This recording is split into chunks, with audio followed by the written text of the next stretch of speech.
Hey guys, how are you all? Welcome back to my channel. Today we will see what if Naruto returned the village after training with Jiraiya. If you enjoy, then please like, share and do comments. Hokage. The title was given to not only the strongest ninja in Konoha, but also the one who cared for the hidden village and its people more than any other. It was the ultimate form of recognition. Even among the other Kages, the Hokage specifically were considered to be extremely powerful. Time and time again has the village of the Leaf fallen prey to the attacks of not only men but mystical demons as well. And each and every time it had managed to bounce back more powerful than before.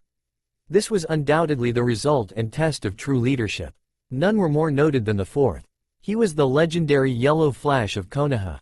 Yondaime was someone whose power, speed, and dedication were unmatched by even his predecessors. Only he could have sealed the most powerful of the tailed demons. And only he could have had too much faith in the people he protected. The boy was supposed to be the hero of Konoha. Instead, he became all that the hidden village wished to forget. He was the cause of their everlasting sorrow. He was the reason their children would be forced to live in fear of another attack. He was the reason the village of Sound and Sand chose to lay siege to their home. It had to be because of him. It couldn't possibly be the village's fault or the result of deranged madmen. That was just too illogical, wasn't it? In the end, all that meant was that poor Naruto was torn between his dream and his dream. There was almost nothing more that he wanted than to become acknowledged by his home by becoming Hokage. But in order to do what was best for Konoha, he must never return to Konoha. He couldn't very well remain in that town and pose a danger to his precious ones and still somehow manage to claim that he above all else wished to protect them. That was why he couldn't come back after 3 years. 20 years ago, the most brutal assault on the hidden village of Konoha had taken place and its beloved fourth Hokage had died. 20 years ago, Yondaime's legacy had been born. 7 years ago, the number one ninja in surprising people had left his home with his new sensei with no real intention to ever return. Sure, he told everyone it would only take 3 years. There was always the off chance he could return one day. It was not as if he signed his life away and felt he was damned to die in the process of his work. If it was within Uzumaki Naruto's power, he would return home victorious. Akatsuki only needed to be delayed. If they missed their deadline within 3 years, Naruto and the other demon carriers would have bought themselves some more time. It was Sasuke that proved to be the problem. At the end of 3 years, his body would no longer be his own and Naruto was still no closer to locating his former teammate. However, some problems had the habit of correcting themselves. No, the raven-haired Avenger did not return to those he betrayed. But he had turned traitor once more. It seemed to be in his blood.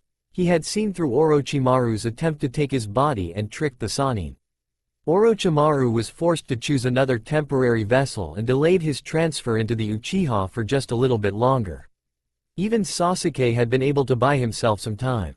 All this meant to Naruto was that he would have to stay away from Konoha that much longer. So 3 years passed and no one heard a word from Naruto. Then 4 years passed, and 5 and so forth. Soon the loudest ninja the hidden village produced was nothing more than an echo that was fading away from memory like a terribly nightmare that only went away with time. Now his name was rarely spoken. But he was not forgotten. Not if the Rookie 9 had anything to say about it. Not if the 5th Hokage had her way. Most had written off the boy as MIA or dead, but his memory could not be allowed to just wither away. He had impacted far too many people to become nothing more than a person who never was. There wouldn't be a memorial for him if it was true that he had died. The Council of Elders claimed his name couldn't be added to the list of fallen ninjas until some proof of his death could be produced. It was a lame excuse to even themselves. It seemed the only way Naruto could be recognized was to be labeled a missing ninja. A traitor to Konoha. It was a title he did nothing to deserve. But suddenly hope would spring up again some 5 years after Naruto's departure. Rumors spread like wildfire as mysterious tales spread throughout the land. The Yellow Flash of Konoha lived. And he seemed to be saving lives throughout the country of fire. Unfortunately, no one could get a good enough look at the man's face to confirm the rumors, but it must be true. Who else could leave a blur of blonde hair while traveling at such insane speeds? Who else could shock people with his striking blue eyes when someone caught just the briefest hazy glance? Who else could summon frogs to do their bidding? And who else but the Yellow Flash could control and wield the awesome power of the Rasengan? The second coming of the Yellow Flash gave spirit to a country of faltering hope. Mere men could only accomplish so much, but those who became more than men and transcended to the level of ideals were the ones who changed lives. Soon villagers felt safe in their homes and no longer feared abduction while they slept. They had someone to look out for them. Someone to protect them from invaders. Someone who didn't need nor care for their acknowledgement. 7 years later that someone was returning home. A figure with unruly white hair and a strange marking of oil upon his forehead protector was quickly approaching the gates of Konoha while his strength was faltering. Upon both his shoulders remained the body of a ninja who could fight no longer. He had been a fool to let his pupil engage in that last conflict alone. Even Jiraiya was prone to make the occasional mistake. It was kind of funny. The hidden village of Konoha was so easy to find. All one had to do was look for the mountain with the faces of the 5 Hokages carved upon it. It appeared that they finally saw fit to add Tsunade's to it. Perhaps if Naruto were to waken, he could take the time to defile that one as well. No, that wouldn't happen. He long since grew out of such childish pranks. It was amazing how fast maturity could catch up with someone. All they needed to do was face certain death 5 or 6 times. Jiraiya quickly spotted the chakra of inbound Anbu members on patrol. Good, they would have to carry them the rest of the way for he could not. The frog hermit collapsed under the weight of his apprentice as his weakened body also suffered from a great many injuries from their last battle. Naruto had protested the entire way against going back to Konoha until the pain caused him to pass out. He couldn't return, not yet. Several masked ninjas surrounded the duo while the remaining hid themselves in case this was a possible ambush. Their identities were barely distinguishable under the garbled mess of clothing, but some faces could never be forgotten. At least by the team leader. Naruto? He lives? He returns? It would be best not to alert the other members on my squad just yet. Their response would be most unpleasant. It's Jiraiya. Quickly, take them both to the medical center. I'll report to the Hokage. The Junins quickly complied with the orders while the team leader left to reach the 5th. If there was a conflict great enough to gravely injure one of the legendary Sannin, Konoha needed to know. Hospitals everywhere were always the same. The staff ran around wearing those not-so-sanitary lab coats and white masks to protect them from pathogens. The entire building held that sterile smell that was neither foul nor pleasant. And of course, there were always those annoying bright lights. Why in the world did doctors find it necessary to blind their patients after they had already been injured? A dazed Naruto was slowly beginning to regain consciousness as a blur of faces covered in medical masks hovered above him. Tsunade-sama, he is awakening. Shit, I was worried this would happen. That damn fox had a habit of causing trouble. But why did it choose to heal the boy now that he was in a hospital? Surely he could have used such a gift immediately following the battle. But the 5th had overreacted. For a normal person, waking up in the middle of a surgery would have been a traumatic experience that could only further complicate matters. However, Naruto wasn't the #1 ninja at surprising people for nothing. His wounds started to heal themselves and his body began to reseal itself. It was an utterly amazing sight to behold. The boy had never been able to mend himself so quickly before. Wait, that was wrong. He wasn't a boy anymore. Hey old hag. Long time no see. Never mind. Forget all that talk about maturity earlier. Not everyone grows up. She normally would have stuttered his name slowly. Her fist should have clenched and become raised with anger. Tsunade should have given the little brat a pounding of a lifetime just so he may have the tiniest bit of respect beaten into him. Instead she kissed him on the forehead and hugged him fiercely. You're killing me. The boy's body fell limp within her embrace. With a look of fear Tsunade began to quickly check his vitals and feared she may have done more damage than good with her display of affection. No, she couldn't have hurt him, not so soon after he came back. He wouldn't turn out just like her so. Gotcha. One eye blue orb opened while a cheeky grin was plastered upon his face. Mature or not, Naruto will always be Naruto. Tsunade tightly clenched her teeth together as she spoke to the boy. You better rest up Naruto, because when you get better I am going to beat you senseless. Then I am going to heal you so I can do it again. This time Naruto closed his eyes sleepily upon hearing Suad's threats. Okay Hokage-sama, The young blonde was rolled out of the surgery room on the gurney and brought back to his room while a flustered Sanin stood frozen. Was he just respectful?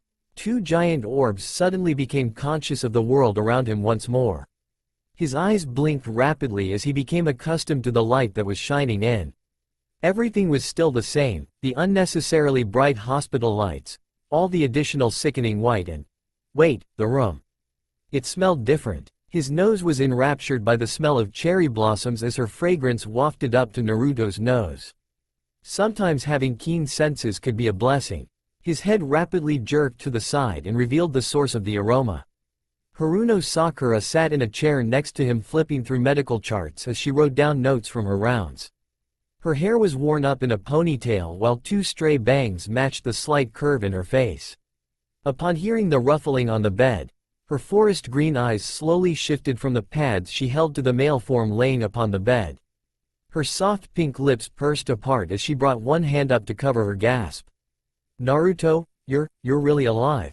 You're really awake. The charts she held before clambered against the ground as Sakura leapt forward and wrapped her slender arms around the bruised warrior.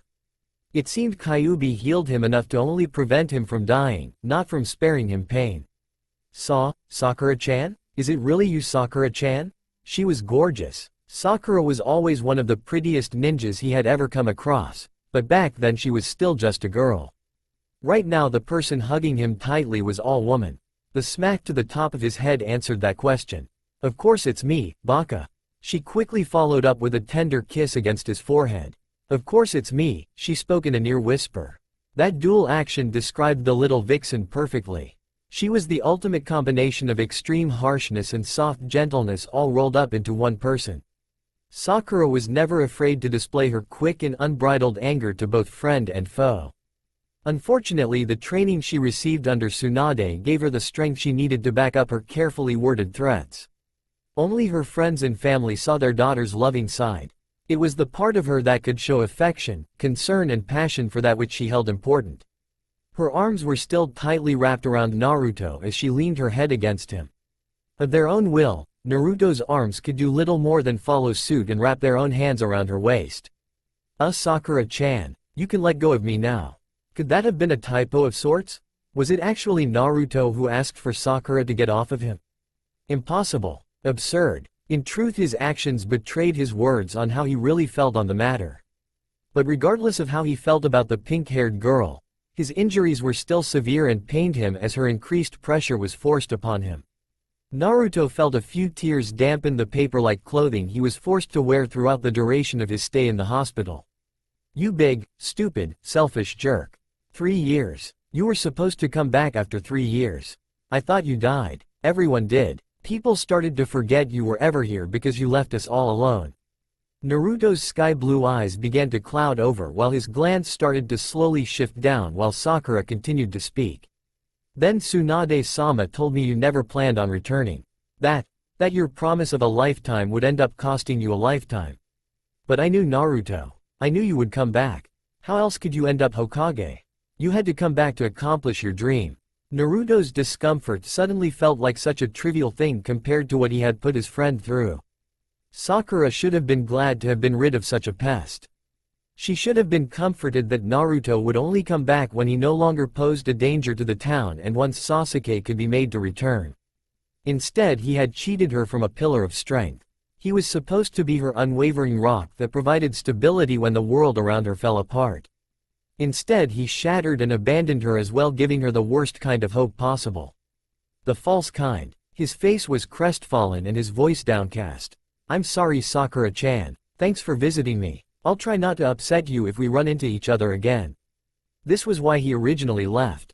He wanted to spare his precious ones this kind of pain. It wasn't fair to them. It wasn't fair to him.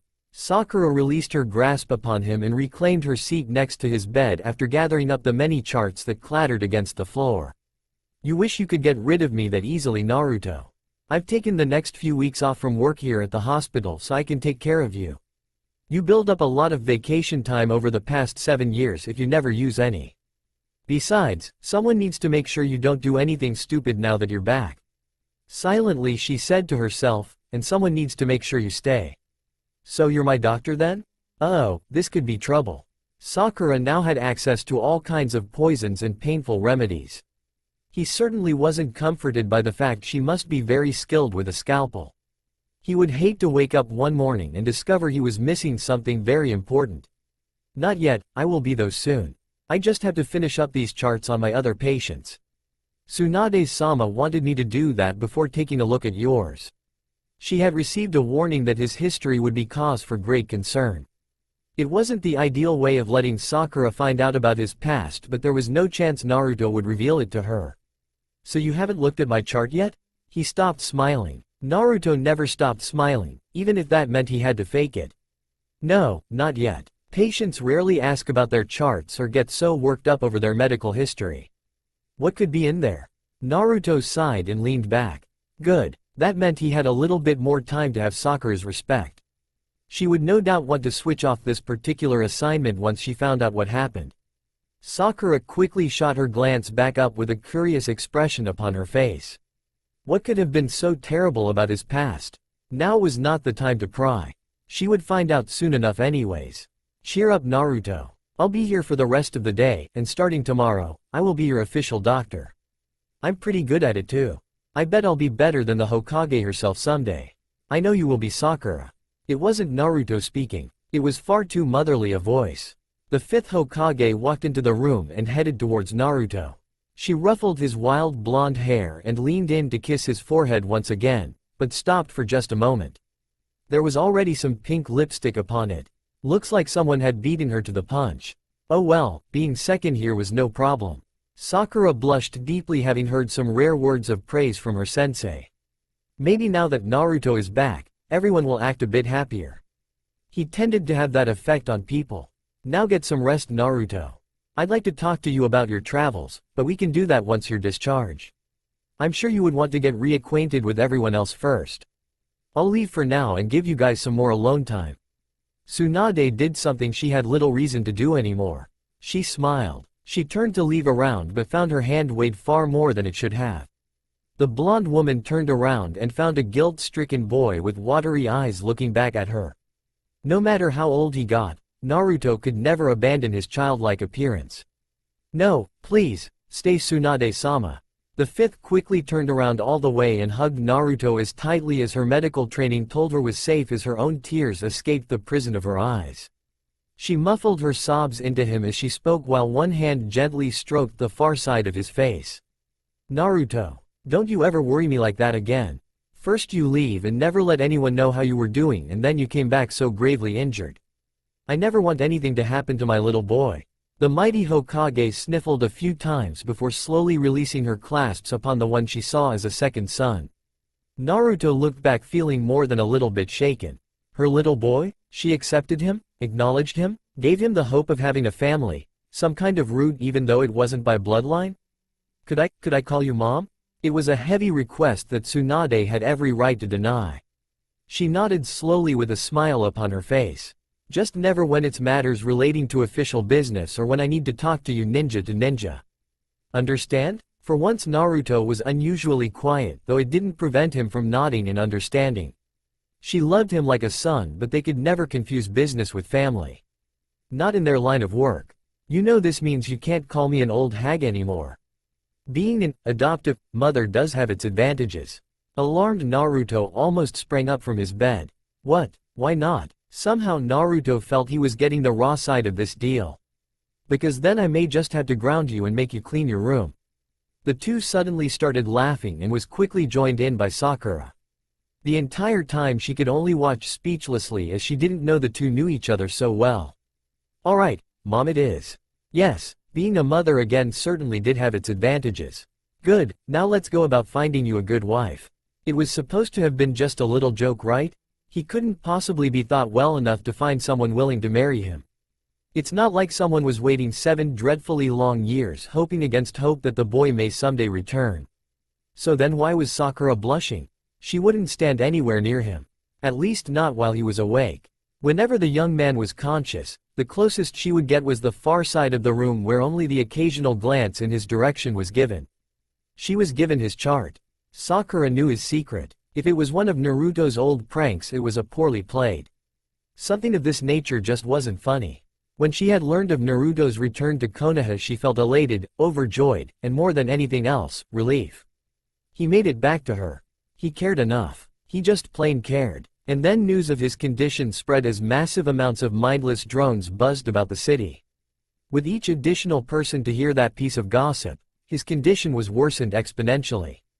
Once it had finally reached Sakura's ears, there was supposed to have been nothing left of the boy except a bloody torso and part of the left side of his face. Aghast with horror, she ran towards the hospital and ignored the fierce pain that burned within her legs after completing the training regimen her sensei had assigned. The blur of pink hair didn't need to offer identification to any of the staff, being the Hokage's personal student. She rushed up the stairs after finding the elevators worked too slow for her liking and approached the room she knew he was held within. No matter how much time would pass, she could never forget the feel of his chakra.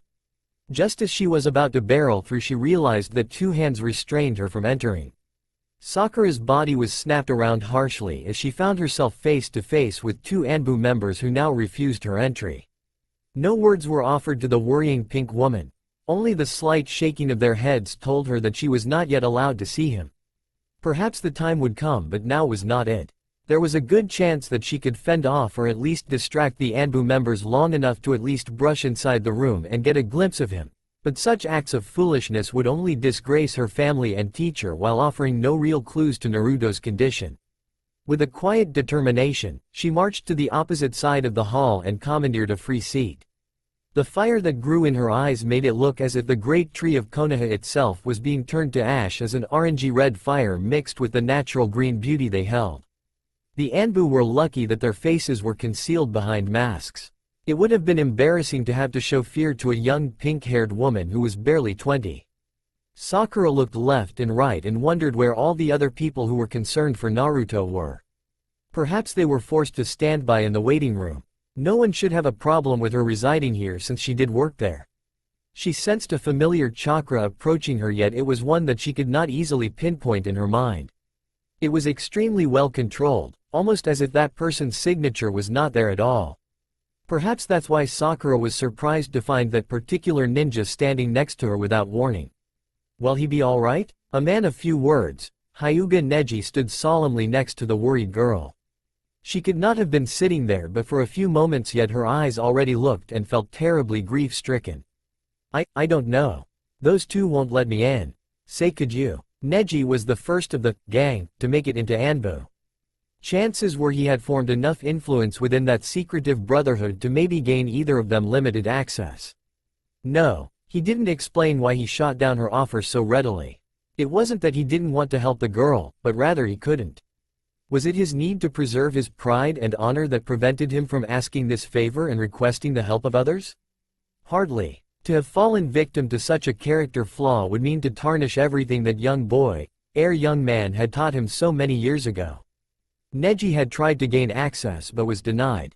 The orders had come straight down from the Hokage herself. I didn't think so, but I had to know. Her voice steadily increased in volume as she spoke. Her inner Sakura was blooming as well throughout the years. Everyone kept saying he was in such bad condition. All I heard was how he was missing an arm or an eye was hanging out of his socket or how he was barely alive. The young Hyuga stood quietly while the pink one went about her rant. It was useless to stop her.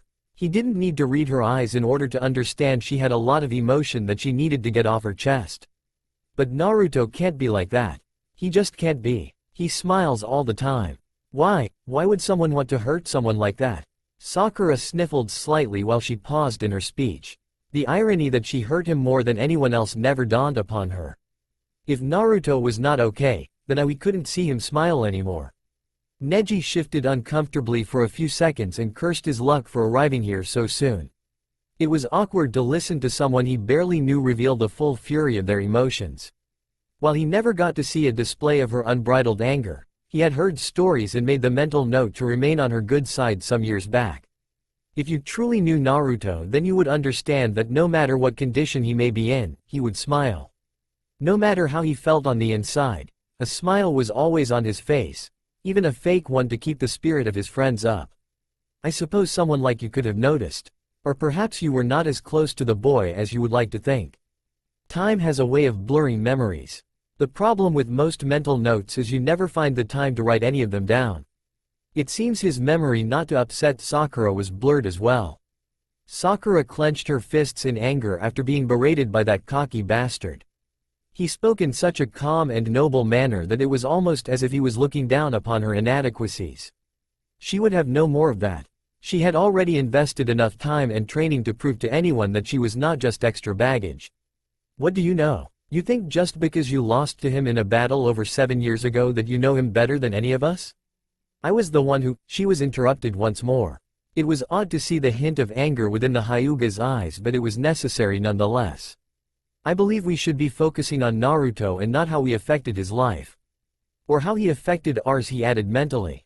It seems even when the boy was barely clinging to life, those around him still had trouble acknowledging his importance. Everyone wanted to glorify themselves. Then help me get in. He could be dying in there. He deserves to at least be surrounded by the people that care about him. I'll go and get them from the waiting room.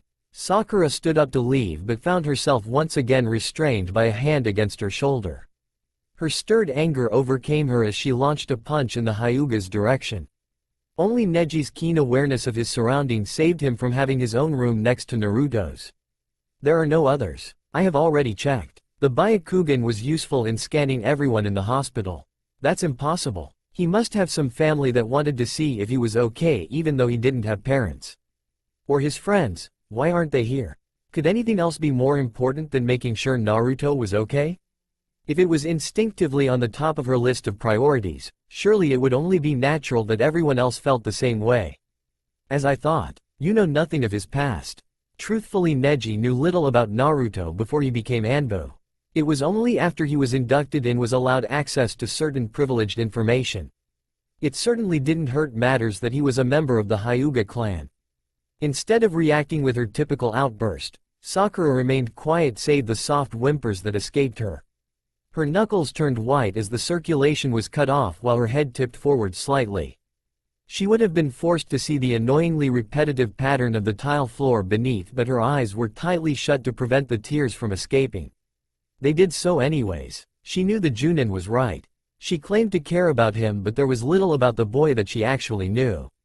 Come to think of it, she hadn't heard of any Uzumakis in the village. Didn't he have anyone here? Her voice was a soft whisper, barely audible to someone of even Neji's caliber. I'll go get Tsunade-sama. Hokage-sama is in the operating room healing Jiraiya-sama. She will be done in a few moments, but I suggest you wait until then. There would be little you could do to speed her up. The more he spoke, the more Sakura detested his all-knowing voice. Stupid Hyugas and all their arrogance. I just want to know if he's okay. Please let him be okay. Please. She couldn't go back to being all alone again. Not after the hope of having someone was so recently rekindled. He will be just fine.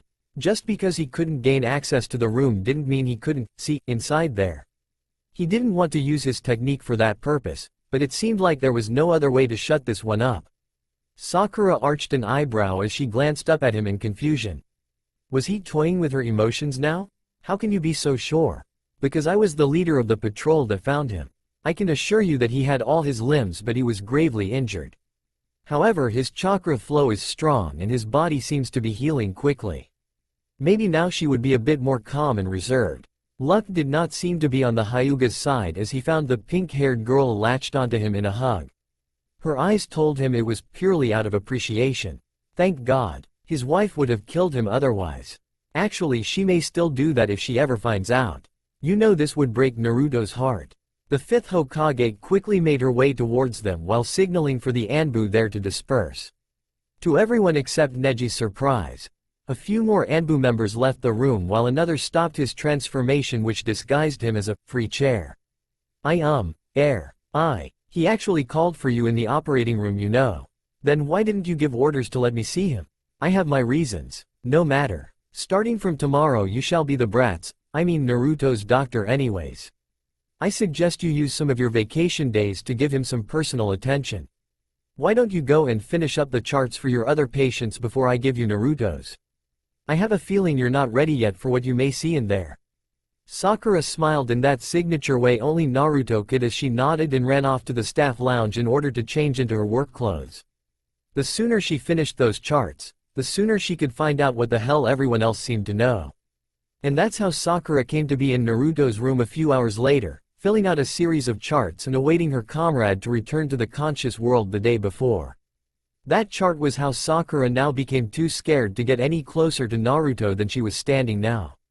Even after a week she was timid in her approach of him. It should be okay to do so now, however. It looked like he was sleeping.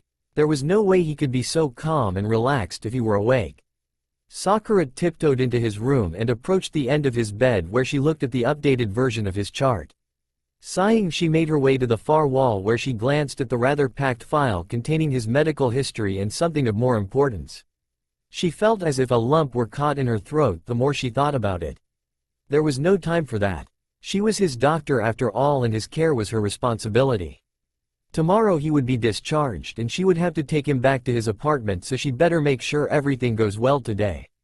The young doctor stood by the front of his bed while she placed a hand upon his forehead. She couldn't help but gaze longingly at the man's face. He looked so peaceful right now. It kind of made her doubt that anything written in that chart could be true. Surely no one with his pain could ever look so innocent and carefree in his sleep. Her senses couldn't even catch it, but Naruto's hand grabbed her wrist quickly. Sakura struggled slightly to release his grip upon her, but she knew that using her monstrous strength would only injure her patient. "You stopped visiting me when I'm awake, so I figured I had to pretend I was sleeping in order to get your attention." Slowly his eyes opened and revealed his shimmering orbs. His tears were being held back by his collective will, the same one that forced him to plaster that classic dopey smile upon his face. "Naruto, I mean I have been so busy that the only time I could come around was when I was." She felt stupid lying to him, especially when both knew it to be so. The blonde's smile grew wider as he absorbed the words she spoke. "Always the Naruto, never the Kun. Oh well, at least Sakura-chan is trying to spare my feelings. That's so nice of her. She didn't even transfer me to another doctor when she read my chart. God, she is so wonderful. And as pretty as ever. I'm sorry, Naruto. It's just that I couldn't face you after I found that out." "I understand, Sakura-chan." The more he smiled, the longer it hurt. He could only comfort himself by thinking that a frown would have been more unpleasant for everyone. "You understand? You understand?" Sakura marched over to where his history was kept and pulled out the most recent X-ray. Angrily she slapped it against the light board and glared crossly back at his direction. "How can you possibly understand this, Naruto? I suppose most of you are expecting some disfigured mass of the Kyuubi to be residing within the picture of the X-ray. If that is so, I am sorry, but I am going to have to disappoint. Perhaps it's time we moved past seeing one particular young pink-haired woman as a superficial girl who can't focus on the beauty within. Perhaps it's time we moved on from the notion of seeing Naruto as someone who only suffers because he holds the demon fox within his belly. Why does what constitutes so little of Naruto's personality be his primary focus? Why not his memories? Isn't his past what makes him who he is today? Isn't the Kyuubi's past different from his own? Though the nine-tailed fox may be the source of all the pain found within that X-ray, it wasn't the reason Sakura acted so strangely the past week. She had learned a few years ago just what Naruto's secret was, the fact that the Kyuubi was sealed within him. It was an accident that was the result of a late-night drinking session shared with her sensei. She never told anyone what she knew. Better to let him be forgotten in the village instead of becoming cursed as a mark of evil. The X-ray that was pinned against the wall outlined the entire bone structure of the 20-year-old male. Each and every inch of that X-ray told a story of years of pain and abuse. Not a single stretch of bone gave any hints of being unbroken at one point or another. It wouldn't have been unusual if many of the healed broken bones were more recent, but experience told the young cherry blossom that these injuries were as old as he was.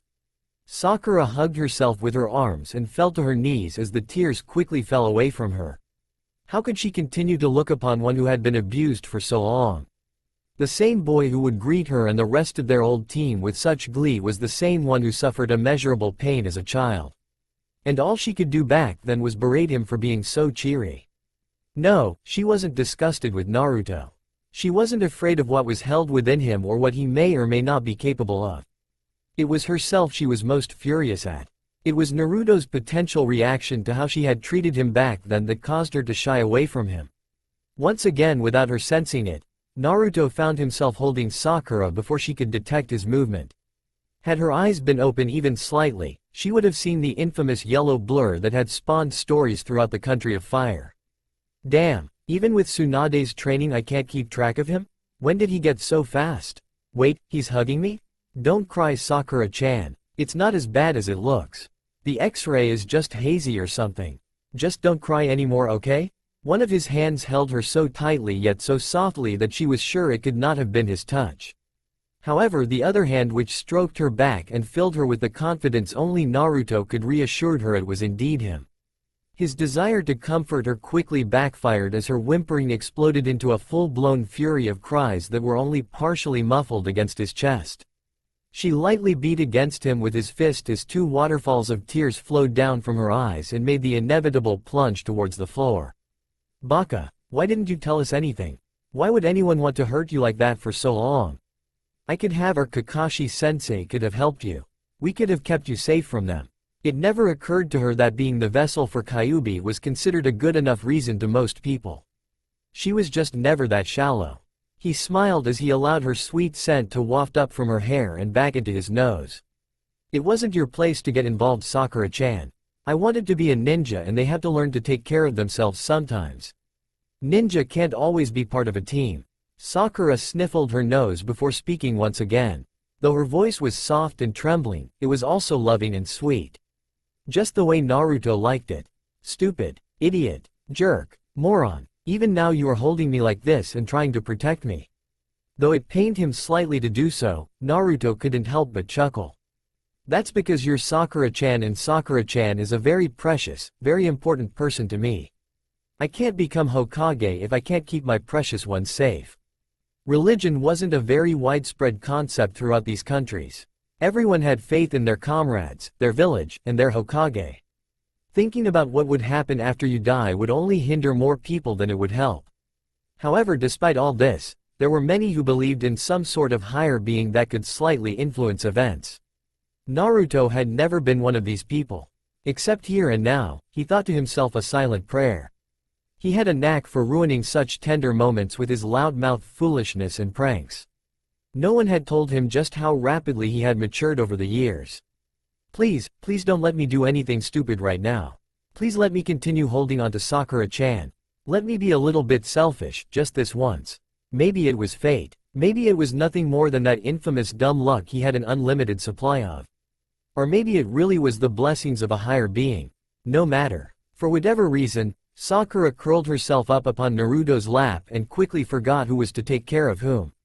Her arms snaked around his neck and intertwined together as she felt Naruto's own hands fold around her body. He would have to be safe regarding the reasons behind her irrational actions. Most likely she was just using him for comfort after being abandoned by her teammates so long ago. Everyone else had been able to form close and tight bonds with their respective groups. She had been denied this pleasure. Of course, there was always the possibility that he was the temporary substitute for him. Naruto could be her pillar of strength in times of peril, but he would not be the replacement. He didn't deserve that kind of false attention. At least the hatred he was shown by others was undeniably real. There was always that slim possibility that she did indeed have feelings for him on some level. He felt her emotions to be sincere enough to be at least that of a friend's. Maybe she did love him. If there was hope that someone like him could become Hokage one day, then why not hope his crush since childhood could care for him in that way? His only fear was that love would have been out of guilt or misplaced feelings for a teammate who didn't want to return. When it came right down to it, what did Sakura really know about Naruto anyways? Few ever cared to check up upon him outside of a mission back when he was just starting out as a ninja. Even when they worked together, Sakura did her best to ignore Naruto. Was that all supposed to magically change just because he left for a few years and came back home injured? Naruto was by no means the sharpest light bulb in the drawer, but that didn't mean he was utterly foolish. It was time to be careful with his emotions. Whenever you open yourself up, you become vulnerable to attack. The young blonde could feel Sakura's breathing steady beneath him from her previous hysteria, though she remained awake. It was amazing just how pink her hair could be. It scared him how faded his memory of her became in these past years. With every passing day the town he remembered became duller and duller as he had fewer memories to recall. Sakura noticed all too quickly that the man holding her was being silent. Not a word escaped him. Nothing from a silly utterance to ruin the moment to a loud display of his concern. Naruto had grown up, and grown up well. But just how they both look in their 20s is a description best left for another time. The deadening silence was becoming too much for the girl. She had spent years living with it. Konoha just wasn't the same without its #1 ninja in surprising people. She hoped that with his return that much would change. It seemed she was wrong. Perhaps Naruto just needed to fully heal before that could happen. Until then she would break the silence and just get some things off her chest. Naruto, I'm sorry for the way I treated you before you left. It wasn't fair of me to do something like that. I didn't know about the Kyuubi, but that's no excuse. I never paid you the attention that you deserve. I didn't appreciate you for who you really were, Naruto. I was just a spoiled little brat back then. The truth is, Sakura released her hold around his neck and adjusted herself rapidly so she could look him straight in those big beautiful blue eyes of his. The truth is that Naruto's eyes were shielded from her vision as his own breathing had calmed down and lulled him to a sleep. She didn't even notice since his hands were still wrapped around in that meaningful hold she had never experienced before. The nerve of him. Here I am opening myself up and he falls asleep. I'll teach him a lesson or two. The medical ninja quickly calmed her inner anger and instead she was going to react in a more ladylike fashion. She wouldn't dare let anyone think Naruto of all people had become more mature than her. Her cheeks blushed that adorable shade of pink as she planted a little kiss upon Naruto's nose before comfortably positioning herself upon his lap once more. She closed her eyes though she did not fall asleep while she carefully monitored his chakra for fluctuations. The last words she spoke quietly echoed throughout the room just loud enough to bring a smile to the loudest ninja this hidden village ever produced. Stupid lovable baka, I'm glad you are home. The clouds floated by serenely in the otherwise empty blue sky as they avoided collision with the golden yellow sun. Down below two figures sat together and took rest under a sturdy oak that provided adequate rest. Kakashi lay lazily upon a woman's lap and kept both of his eyes closed. The fact that his forehead protector had been removed for the time being was hardly the most surprising part about this meeting. What was most shocking was that his face mask had been pulled down and his entire profile was revealed to one person and one person alone. It just wasn't fair. After years of trying, the Rookie 9 and their senseis gave up attempting to reveal that man's face. Only one other person had the privilege of seeing it, and Ayame would only revert back to heart-shaped eyes whenever the incident was brought up. Despite all their hardships and attempts, the person who saw Kakashi's unveiled face was one who had seen it many times before. In fact, this was the person who first pulled it off of him. Only this person knew just why he wore it always to begin with. Kakashi-san. Silence ensued. She knew he was awake. The lazy bum just refused to answer her. Kakashi-san. Still nothing. He is back, you know. That poor boy has been back a little over a week and he still hasn't been visited by his former team leader. The white-haired ninja slowly shifted his position on the young woman's lap so he could lie on his side. It was the closest he would get to responding to her right now. You know, I would like to meet him as well. Isn't it about time? Quote, I already checked up on him. Naruto is doing just fine. He is probably feeling better than he ever has in Konoha. There, maybe that would be enough to keep this one quiet. Wasn't it enough that he had agreed to give up his favorite series of novels for her? Did he really have to converse with her whenever she felt like it?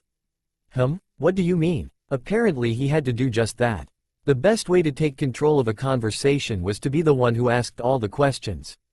It was about time the copycat ninja understood just who was in charge here. He finally has Sakura's attention. That's all he really wanted anyways. Yes, you heard the Junin correctly. That was all he wanted. It was his dream of dreams and the sole reason he above all else desired power and recognition.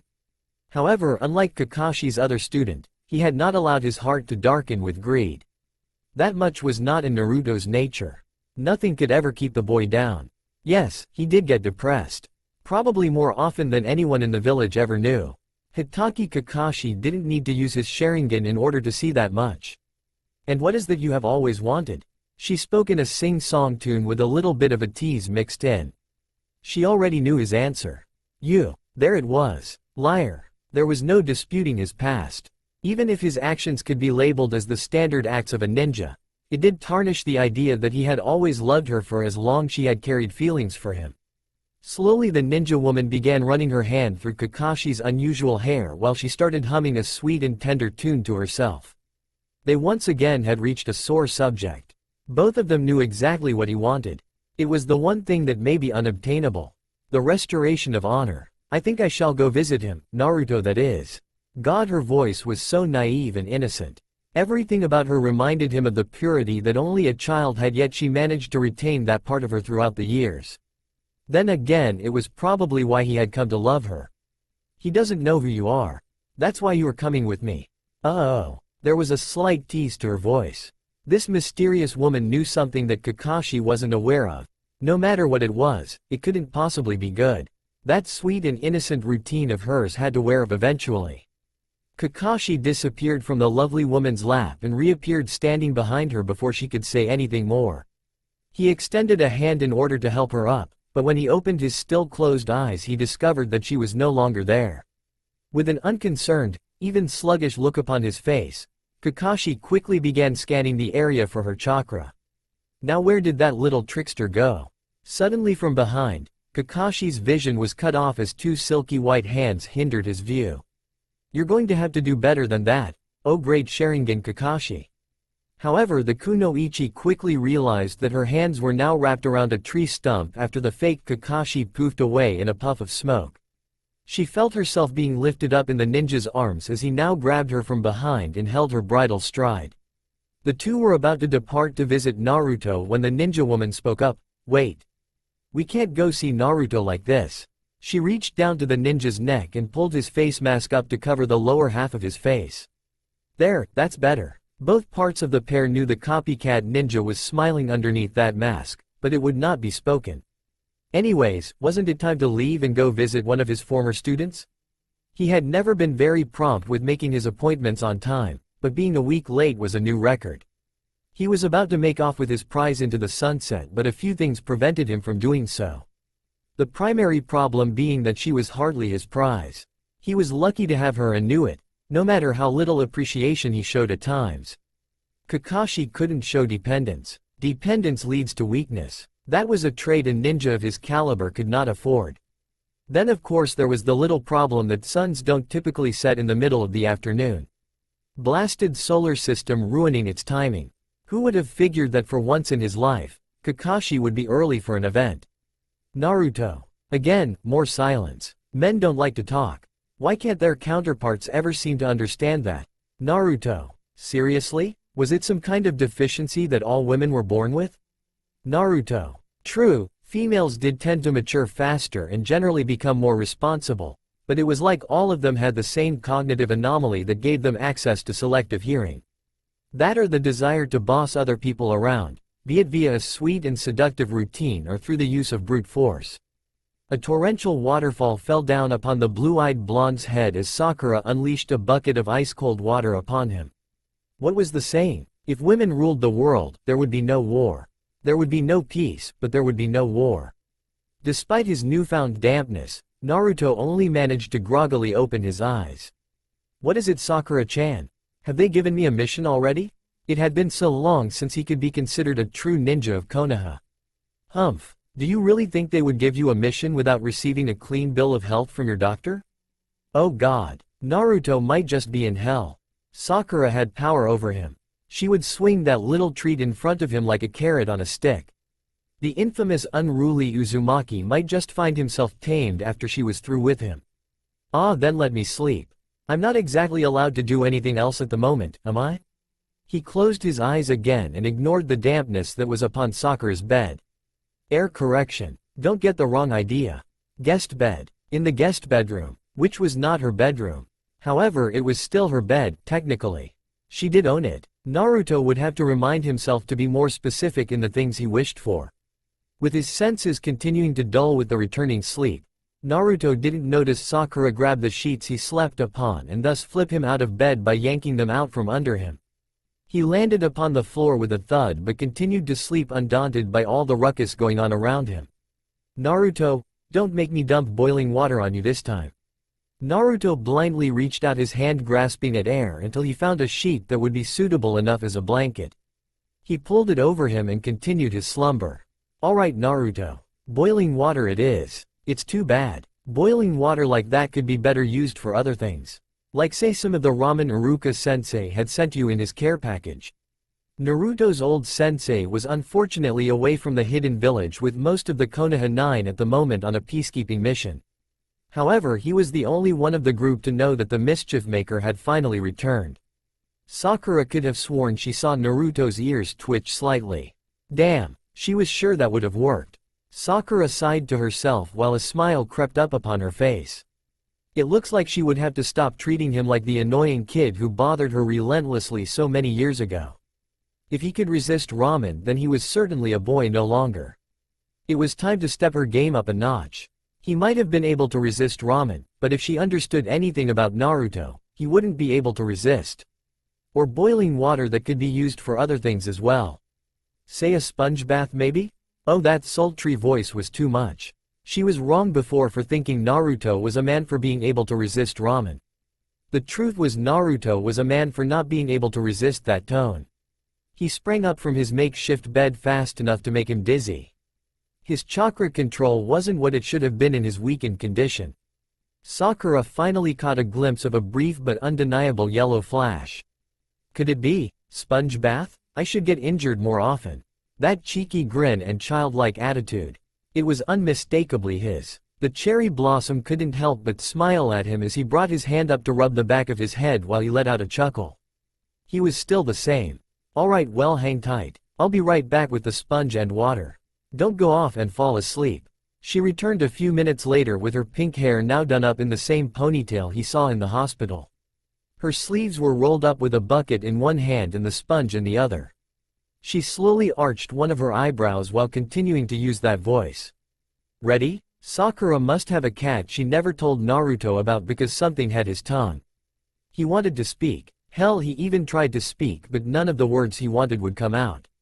Some people might be able to produce those undistinguishable garbled remarks, but all Naruto could do was gasp. Good. She plopped the sponge into the bucket and slid it across the floor. When you're done you can meet me in the kitchen for some breakfast. Afterwards we shall see just how well you have recovered. She smiled fiendishly and made her way out of the room. She never got a glimpse of the ghastly white look upon Naruto's face. While it wasn't quite on the same caliber as the pranks Naruto was used to pulling, it was a start. Maybe soon things could go back to the way things were again. 20 minutes later she was joined in the kitchen by the blonde. He had gotten taller, much taller. He easily had 4 inches on her. Her role as her doctor gained her insight into some other changes that happened as well. He wasn't lanky anymore, or at least she assumed he was pretty lanky back when they were all a part of Team 7. He wasn't buff, if that was what you were thinking. Frankly, that kind of a build was more of a hindrance than anything else to a ninja. Besides, looking that way didn't necessarily make anyone strong or powerful. Sakura was proof enough of that. No, instead Naruto retained his pretty lean build, but he was pretty well cut. However, that much was hard to see at the moment.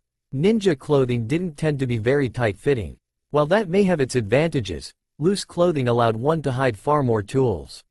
He abandoned that blue and orange jumpsuit he seemed to like so much. Now he wore those standard-issued green pants with a dark top. Sakura couldn't see it, but there were hints of orange on the back of the t-shirt he was wearing. The most interesting part of his new look was the dark tan trench coat he wore over everything else. Naruto walked in with his unchanging smile while his hands were tucked into the pockets of his coat. He saw her sitting there at the breakfast table buttering some toast and placing some sliced fruit upon his plate. Just then something clicked within him. He wasn't sure just what triggered it. It could have been the result of the little prank she played on him earlier. It may have been the sunlight gleaming behind her that caused her hair to look that much brighter. No matter what the cause, she looked far more beautiful right now sitting at that table than he could ever remember. Actually, Naruto did realize what it was. It made him think about being home. He thought about having a life where he could wake up to a loving wife who would take care of him and love him while he did the same, if not more, for her. This moment he was imagining was nothing but a farce though. She was just his friend and doctor who was trying to make sure he got a balanced breakfast. That's all. Come on Naruto, it was time to grow up. He couldn't cling on to childhood fantasies anymore. Morning Sakura-chan. She looked back up at him with a smile on her face as well. She tilted her head towards the plate of food she had kept out for him and awaited Naruto to sit down so that they may enjoy a meal together. She had grown up beautifully over the years as well too. Her hair had grown out long again, now reaching past her shoulders down to the middle of her back. Her eyes of course remained that striking green that always caught everyone's attention, though now they felt as if they carried more weight to them. Sakura had finally grown into the body the whole village knew she would one day have. Someone who was so adorably cute as a child was destined to be a beauty once they matured. She had well-defined curves that now attracted more than a few unwanted eyes her way, but that was no problem. Look but don't touch was a good enough policy at the moment. Much to Naruto's satisfaction, it was becoming apparent that his cherry blossom was inheriting more than medical training and an insane amount of strength from the Hokage, as his eyes kept wandering down to just below her neckline. Naruto, what color are my eyes? You have eyes? Naruto. They are the most crystal clear version of emerald green that I have ever seen. It reminds me of those endless meadows found in the grass country, or the leaves from the great tree of Konoha, but those aren't nearly as vibrant. What the? Naruto was not supposed to sound poetic. Oh, she blushed. No, damn it. Naruto would see that much. She just had to tell him not to stare at her chest. Now it was preferable to the other option. Your cheeks are almost as pink as your hair, Sakura-chan. Time to rapidly change the direction of this conversation. Your apartment should be ready soon. Hurry up and eat so we can go out and see how much you have healed. That last part sounded dumb to her as a doctor. How the hell was she supposed to know how much he had healed if she didn't know how much he was capable of? A mental clock blared its alarm within her head. The truth was, even if she knew what Naruto was supposedly capable of, it wouldn't matter. He always had a tendency to go above and beyond his limitations, if he had any. Really? Great. Thanks for letting me stay here in the meantime, Sakura-chan. I can't wait to see my old place again. He was so happy, even about the little things. It never took much to bring a smile to his face. Her life had been pretty glum as of late. She fell into a hapless ninja routine that didn't leave time for much of those simple joys life had to offer. Every day it was wake up, change, go through her training regimen and start her shift at the hospital. There were a few nights where she would head to a bar afterwards and share a drink with an old friend, but those moments became rarer as time passed on. Everyone was so busy being a ninja. They all had missions that took them out to exotic lands where they could meet interesting people, some of whom had never even heard of Konoha. All the interesting people Sakura knew had left her, and she wasn't about to chase after them like some lost puppy. This particular kunoichi hadn't been offered any real missions as of late. The only time her sensei gave her assignments that took her out of the hidden village is when there was a medical emergency that needed to be handled elsewhere and every last med nin would be needed. Naruto put the feeling of living back into her, even though he had only been in Konoha again for just a matter of days. If she had things her way, he wouldn't be leaving for some time to come. Yeah, I wonder why Tsunade-sensei said you couldn't go back just yet. I can't imagine what could have changed there if no one had lived in your place for 7 years. It was nice of her to pay for that lot while you were out. Naruto didn't have to wonder why. The answer was all too clear to him. Frankly, he was glad the old habits die hard. He was glad his mom asked Sakura to lend a room out to him for a few days. One had to wonder why a parent didn't have any reservations at all for a guy and girl to be sharing an apartment, even if it was temporary. Yeah, he quickly finished the plate laid out before him with a fury few had witnessed over the year. It seemed the simpler and thus finer foods in life were a treasure to him. Thanks again for the food, Sakura-chan. Should we get going to the training site? I'm eager to see what you can do now. Sakura-chan, Sakura-chan, Sakura-chan. Why the hell did he keep saying Sakura-chan? The young lady had never heard her name spoken so many times before in a single day, and it was still pretty early in the morning. He went on and on and on saying Sakura-chan? How long had he been adding the chan to the end of her name? Naruto probably felt closer to her now that she was taking care of him as his doctor. It wasn't the time to bring it up now. She would make a mental note to bring it up again later. Now was the time to finally see just what tricks he had up his sleeves. Well, she did want to show off some of her new abilities to him. She had to prove that she wasn't a burden to him any longer. But that's a monologue for another chapter. Alright Naruto-kun, let's go. He must have died on the operating table when he reached Konoha. Everything had gone far too smoothly for any of this to be real. Yeah, that's it, he's dead. Worse yet, he could be under some form of genjutsu. That would mean he would have to leave this fantasy once the attack wore off, or he would be killed and enter a real heaven which couldn't compare. It didn't matter. Anything other than this could be nothing short of hell. Kun. But his simple-minded stuttering was not heard by the pink-haired girl who was now busy answering her door. Strange, no one ever visited her at her home. Kakashi-sensei? Yo! The white-haired former sensei gave his signature half-salute while greeting them with his unseen smile. That was okay. All the greeting the two of them ever needed was always found within his one exposed eye. His other one was once again covered by his forehead protector. I heard you two were rooming together. So when can we expect the children? His form was quickly smashed across the hall as his face met with one hell of an angry fist. That same form once again was shrouded in a puff of smoke as it was replaced with a chair that had been in the hallways. The Junin was next seen in the middle of the apartment holding up two fingers to form a peace sign at his returning student. Yo Naruto. Kakashi-sensei. The ninja jumped up and grabbed Kakashi within a hug, one that was returned with a few pats to his back. Hey Naruto, I'm not your sensei anymore. His face remained still though his one eye turned towards Sakura, or yours for that matter. A face peered in from the door and eyed everyone in the room. Kakashi-san? Is everything alright? I heard all this ruckus and was wondering what might have happened. All eyes locked on the young woman who just made her entrance. Rumors had flown about over this mysterious ninja who had tamed the loner in Kakashi. It seems his former students were the best and first ones to know. Everything's fine. Told y'all it was a good idea to wait. These guys can get reckless. Naruto released Kakashi from the hug and looked over at the guest he had brought with him. His eyes grew wide with surprise when he saw the timid young girl enter the apartment. Rin One-chan? Two forms fell upon the ground as they were huffing and puffing up a storm. The battle had indeed turned out to be an intense one, if not rather short. A simple sparring match between two friends should not have become so heated. Naruto-kun, didn't you learn any new jutsus while you were training with Jiraiya-sama all these years? That made this match more unique than any other fight she had witnessed with that particular blonde.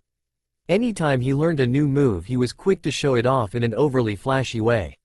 Something must have been wrong. There was no possible way he could have been training with one of the three legendary Sannin and not have learned a single new technique. That only meant he still thought she was a helpless little girl who needed to be treated with kid gloves.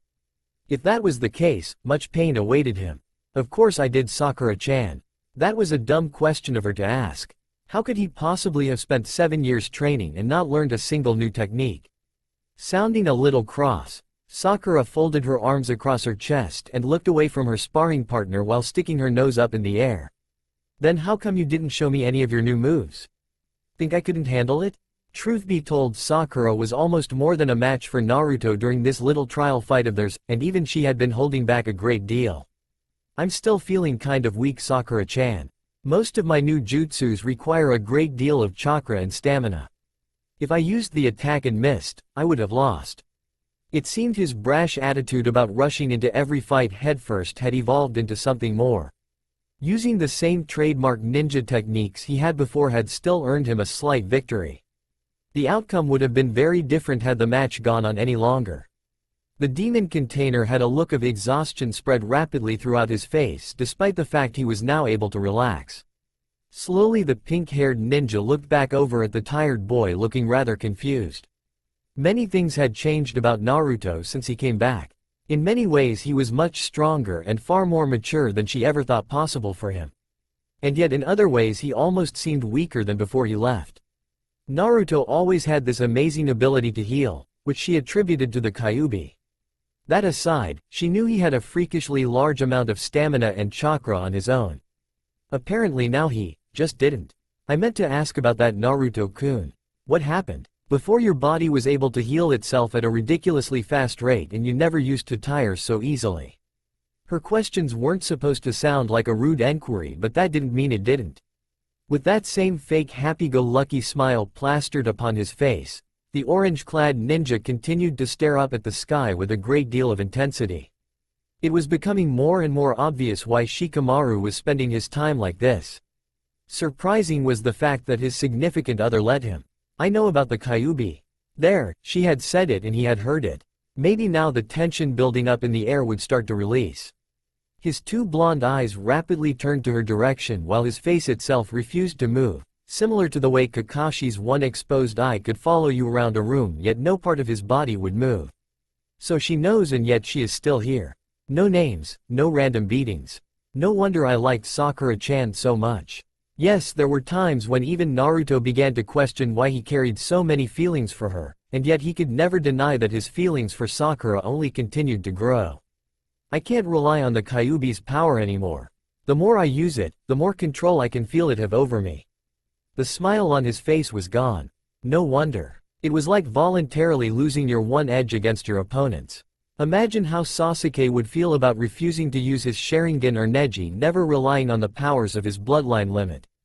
But you always had a freakish amount of chakra and stamina. She wasn't getting excited in an angry way, but more a relieved one. Naruto was Naruto, but the less of a connection he had with the Nine Tails the better. Sakura believed in his ability to control the beast, but the problem was the rest of the village wasn't so sure. In that last battle, the one where I got so badly injured, an attack was used on me that had the seal that held the Kyuubi constantly suck my chakra away. Eventually I would have ran out and the Kyuubi's powers would have exploded out of me so fast it would have killed both me and the demon. Damn that Uchiha. It was a dirty trick and yet expected of a ninja to use the enemy's advantage against themselves. But Jiraiya-sama and Hokage-sama were able to fix that, I think. I should be back to normal in a week's time or so. It's hard to tell. I'm not used to my body healing itself. That much was annoying. The ability to heal and regenerate was a handy little trick to have on the battlefield. Except that much didn't sit right with the kunoichi watching Naruto. Was it possible that he was lying to her? Or maybe he didn't realize what was going on. Surely he wouldn't say he was refusing to tap into the Kyuubi's powers when he was healing right in front of her, ever so slowly. Naruto-kun, your wounds are already starting to heal. You may be losing control. Should I go get Hokage-sama? She would at least give him the benefit of the doubt. As said before, Naruto was Naruto. He lazily raised one hand and waved it off, though he was deeply touched and thankful for her concern. It wasn't often someone willingly set out to help him out of concern, at least in Konoha. It's alright, Sakura-chan. For some reason, my body remembers how the Kyuubi used to heal me and kind of picked up on it. It happens kind of slowly right now, but I'm looking for ways to make it go faster. What Sakura couldn't see was that while his body may be healing slowly, his chakra was quickly returning. It was almost like his body copied and modified Kyuubi's ability to heal to suit Naruto's needs. It was just like how he picked up his own Naruto Renden when Sasuke used his Shishi Renden. Oh, okay. Sakura let go of her will and once again fell upon her back and onto the grass just a few inches away from Naruto. It was nice to be able to just pass the day away and watch the clouds float by. There were parts about childhood that she did dearly miss. Isn't there someone who could help? I'm sure Hokage-sama should be able to. I've already sought out Rin One-ichan. The hell? There was no possible way Kakashi's girlfriend could be a more accomplished medical nin than the very Hokage of Konoha. Naruto, that's nice and all, but maybe you should still ask Hokage-sama for some help. Hey wait, you never did tell me how you knew her from before. No one was more surprised by their meeting than Sakura. Naruto had quickly rushed over and hugged the female blonde ninja when she came to visit, shocked that Rin was in this very village. And with Kakashi-sensei no less. Their meeting together left many questions hanging in the air as both Sakura and Kakashi stood stunned at what seemed like a family reunion. Once those initial, "how are you?" questions had passed, Naruto's eagerness to spend some time with Sakura quickly returned as he apologized for a hasty departure and left with Sakura in hand for the training grounds. And here we go. Time for some more of the plot behind this story to begin to uncoil as some of the mysterious background behind Rin and the years Naruto spent training becomes slightly more revealed. She was one of the ninjas that Jiraiya-sama sought out with me in order to become stronger. Jiraiya-sama? Naruto did refer to him that way, but only when he was sure that his sensei was nowhere near enough to hear it. Naruto sat upright and brought his hand to his chin while his mind became engrossed in deep thought. I think her and her sensei were the horse. Naruto. It's not nice to call a lady a horse. Dear God. He was picking up some of his sensei's bad habits. After Tsunade was done smashing him to a pulp, Sakura would show the legendary ninja the new meaning of puree. Naruto's hands immediately went up to a defensive position as his body was jerked up from his laying position by the mere ferocity within her voice. No, I meant like in the Zodiac. The horse. Now it was Sakura's turn to be horridly confused. A far deeper explanation would be required, though the best Naruto could do would be to touch the surface of the matter. Jiraiya-sama had taught me about 24 ninjas that held extraordinary power in their fields, yet had no allegiance to any country. They were called the hidden ninja of the Zodiac. Naruto looked over at Sakura to make sure she was paying attention to what he had to say. This may become crucial later on. Sure enough, Sakura's eyes were filled with concentration, yet her head was thoughtfully tilted to one side. He could have taken a beating and told her that he thought it was cute when she did that, but that would have been a lie. He found it downright, saying that would have cost him more than he wished to bargain with. There are 24 ninja who exist in pairs. There is always one master and one student. They exist to practice and improve upon their unique talents. I met Rin while searching for them. As it turns out, she is the student of the horse pair which specializes in healing. Did you ever find out who her sensei was? Maybe if Rin couldn't help, her sensei could. No, Rin wasn't allowed to tell us. Some kind of code to protect the senseis, I think. The horse specializes in healing alone. Some of their techniques could be used as offense, I guess, but they lack the practice or experience to do so. They're overly specialized and are only really good at one field. That's why the hidden ninjas of the Zodiac aren't as powerful as the Kages. Naruto failed to add a far more obvious reason why they could never obtain such a high position and power within any country, but that is best left for later. Sakura stood up and brushed some of the dust off of her clothing and slowly made her way towards Naruto. She sat down cross-legged in front of him and rested her head on top of her fist. So you can use some medical jutsus now? An eyebrow twitched. This could be painful. This was supposed to be the field Sakura had a monopoly on. Naruto never learned a new move in a manner that didn't exploit its full potential. If he was a better medical ninja than she was. The blonde slowly slinked back with his arms held up defensively again as he sensed his impending doom. No, I lacked the chakra control necessary to do it, and Rin couldn't spend her time teaching me. I just wanted to learn more about my natural ability to heal from her. Truthfully, he had been taught how to do a few techniques, but he wasn't able to yet. The control and precision needed was absolutely absurd. Sakura slid over to Naruto, but this time sat at his side, which allowed her head to rest upon his shoulder. Her eyes were open, but they began blinking far faster than they normally would. I wonder what Rin-san was doing out there. She wore a Konoha headband, and if she knew Kakashi, then she must have been from around here. Naruto remained quiet about the subject. That meant there would be nothing further revealed on the topic as to why she left this village, or what brought her back, yet. So Naruto-kun, how many of these Zodiac ninjas did you find? She looked up at his face and found that goofy smile. He looked so much like a kid with his "I'm not telling" face, but she would teach him that all kids do grow up. Slowly she brought one finger to her lips, just enough so she could nibble on the very tip of it. With big wide eyes she looked up at him and spoke in her cutest voice. Please tell me, Naruto-kun? It will be our little secret. If she kept this up, his arteries may clog from cuteness. He had no choice but to surrender. 4 of them, but it wasn't an unconditional surrender. He would have some fun himself. Finding no reason to continue her little ploy, Sakura resumed resting her head upon his shoulder and awaited his elaboration. When none came, she had to offer up her own series of questions. Which 4 did you meet? Horse, rooster, dragon, and tiger. I met the senseis for the last 3. He would slowly build up tension till it was time to exact his revenge upon Sakura for her devious mind games. Oh, this could be trouble. If Naruto sought them out, that meant he spent a good amount of time training with them. That wasn't as bad as the fact that Rin-san was actually quite pretty.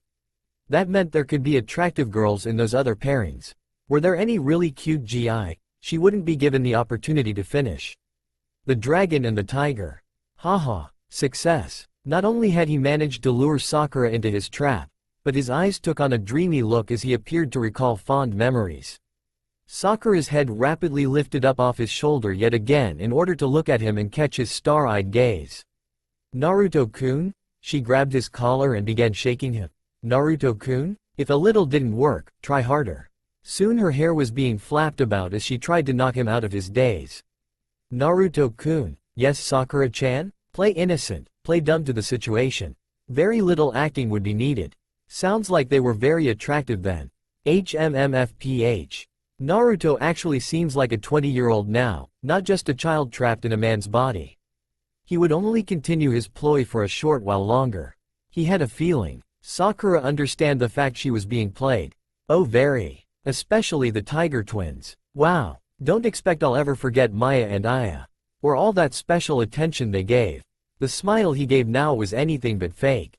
His adventures with them would make for great drinking stories to tell to his buddies, so long as the kunoichi of the village were all very far away. With clenched fists, Sakura slowly tilted her head straight at Naruto. I mean what tigresses. He. The time for little games had ended though. Something like this was very important to Sakura. The pink kunoichi's anger diffused out of her as she adopted a more serious tone.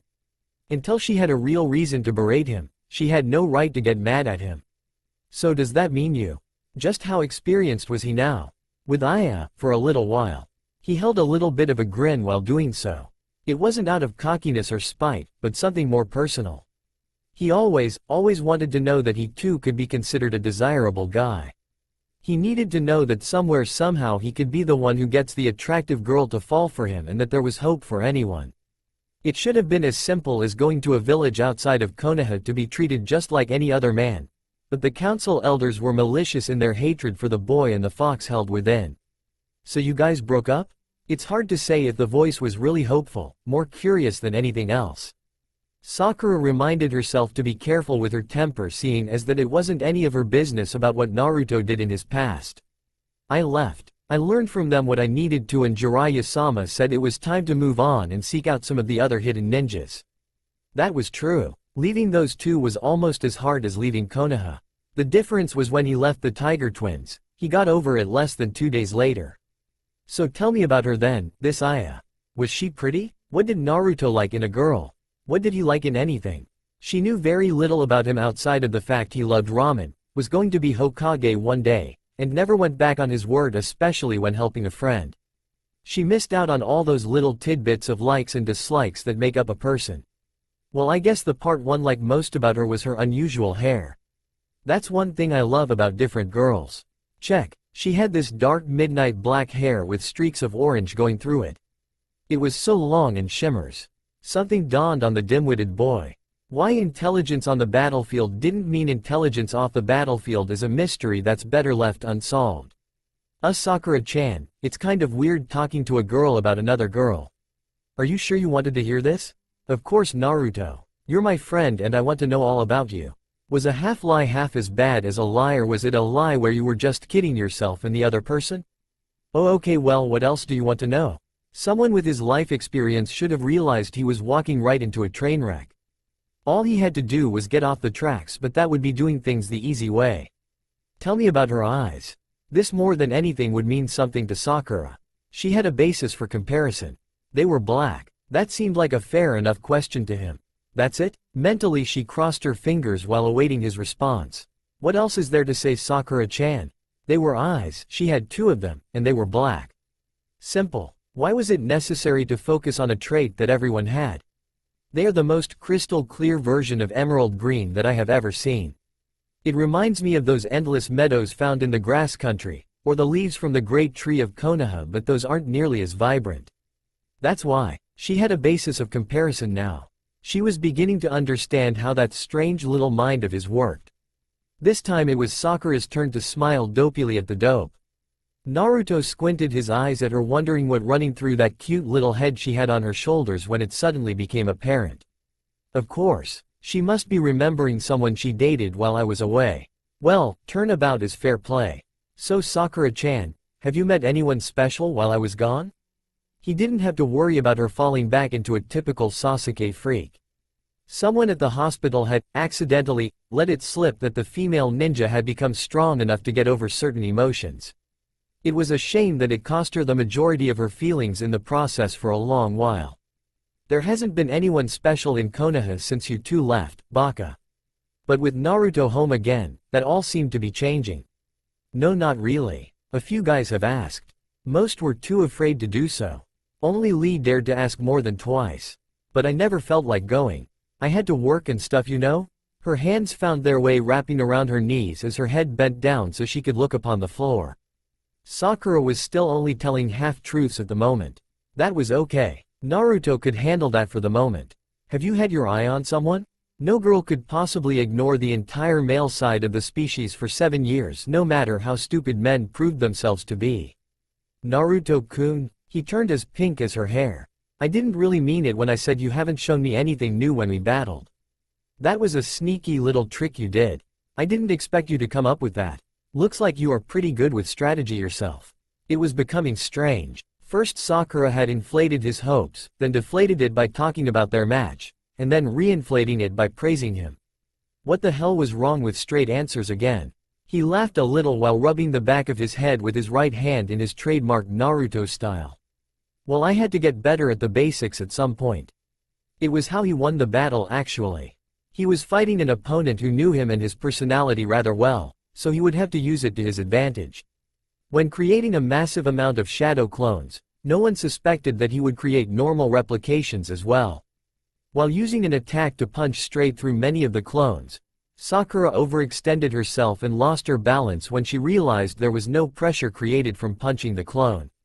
This allowed Naruto just enough time to deliver a blow to Sakura's midsection and thus claiming the battle. What he had not counted on was the fact Sakura was able to deliver a similar blow to him at the same time. The match would have ended in a draw if Naruto wasn't able to maintain his shadow clones, but that had given him the edge. Thanks Sakura-chan, but you didn't answer my question. This wasn't fair. How come he was made to divulge his past yet hers was allowed to remain a secret? Stupid double standards. Come on Naruto-kun, I'll treat you to lunch. Got to keep you fed so you can heal faster. I want to see just how strong you really are so I won't have to hold back anymore. She winked at him slyly as she made her way up and started walking back towards the village. Her hand was stuck out expectantly as if she was waiting for him to come and take it as they head back. Finding his chakra restored, he moved in the blink of an eye from his current position to her side, leaving a blank expression upon her face. She couldn't follow him again. Damn, I will have to ask him about that technique again later. I guess it could be possible that. So let's go then. It didn't take much to make the blonde ninja forget about the line of questions he had for Sakura. Alright, but one condition. Crap, these always tended to be painful. Next time we fight, you have to use some of your new techniques. Wow, this condition wasn't horribly unfair. Statistics finally worked in his favor. I'll show you mine if you show me yours. He smiled semi-evilly, leaving no doubt to what he referred to. Just when things were going peacefully, he had to screw it up with a line like that. Sakura began walking while her hand was clenched onto Naruto's. Promise? Of all the possibilities, he hadn't expected that outcome and gulped. Simple stutterings were the only things his mouth could produce. Come on, Baka, she said jokingly. Together they walked back into town while one thought was shared between them. Sakura's head quietly peeked through the door and revealed a room that had not been tread into for years. However, judging by the cleanliness of the place, one would have never realized that the apartment had been abandoned for 7 long years. That left only one important question burning in the medical ninja's mind. Why was Hokage-sama so hesitant in letting Naruto back into his own apartment so soon? What was the need for all those delays? She looked around and absorbed the quality of his multiple room setup. For a bachelor who rarely cooked, he had a nice enough kitchen. The living room was a decent size, suitable for entertaining a guest or two. As for the bedroom, well, she hadn't seen that much yet. Frankly, it was probably a little bit better than the apartment she had been staying at. Naruto soon followed the kunoichi into the apartment and looked as a nagging familiarity was soon pulsating throughout him. How strange must it have felt to return to a place that served as a house but rarely offered the warmth and comfort of a home. The blonde ninja looked around nervously for a few moments before he allowed his mind to relax. It looks like Tsunade-sama has been taking good care of your apartment while you were gone. It must have been expensive to keep a place like this rented out for 7 years with no one using it. Sakura looked over at a now calm Naruto. His previous demeanor upon entering the room was enough to cause her to raise an eyebrow as she proceeded with her enquiry. Naruto-kun, were you expecting something else? Did they change something about this place while you were gone? The returned ninja just continued with that great big smile of his as he went about rediscovering portions of his lost residence. This was a time for good memories. Forgive me, Sakura-chan, but would you like something to drink? Jiraiya may have been a pervert, but he didn't fail to pass on the more noble ways to treat both a lady and a guest. Hopefully drinks didn't go bad. If they did, well, she was a medical ninja, wasn't she? No, that's okay. I'm not really thirsty right now. She turned around and began her own exploring of his nice place here. Actually, we wouldn't mind some tea. Both ninjas glanced towards the window where they saw two familiar yet smiling faces looking back upon them. Well, one could only assume Kakashi was smiling underneath that mask. It was hard to judge his expressions based solely upon one lazy exposed eye. You're late. This time only Naruto would point out his teacher's tardiness. Sakura had no idea her former sensei was supposed to show up now. Damn, that meant her plans would have to be delayed just a little bit. Should I even bother with an excuse right now? After so many years, a guy does run out of reasons for being so tardy. Not this time, Kakashi-san. Rin diverted her attention away from Kakashi and toward the two children within the apartment. They entered casually and took a seat upon the apparently new furniture that had been placed here. So Naruto-kun, how have you been enjoying life back in Konoha? How has he been enjoying life here? Or perhaps a better question could be, how much has he been enjoying the lie here? Many years had passed and all should have been forgotten.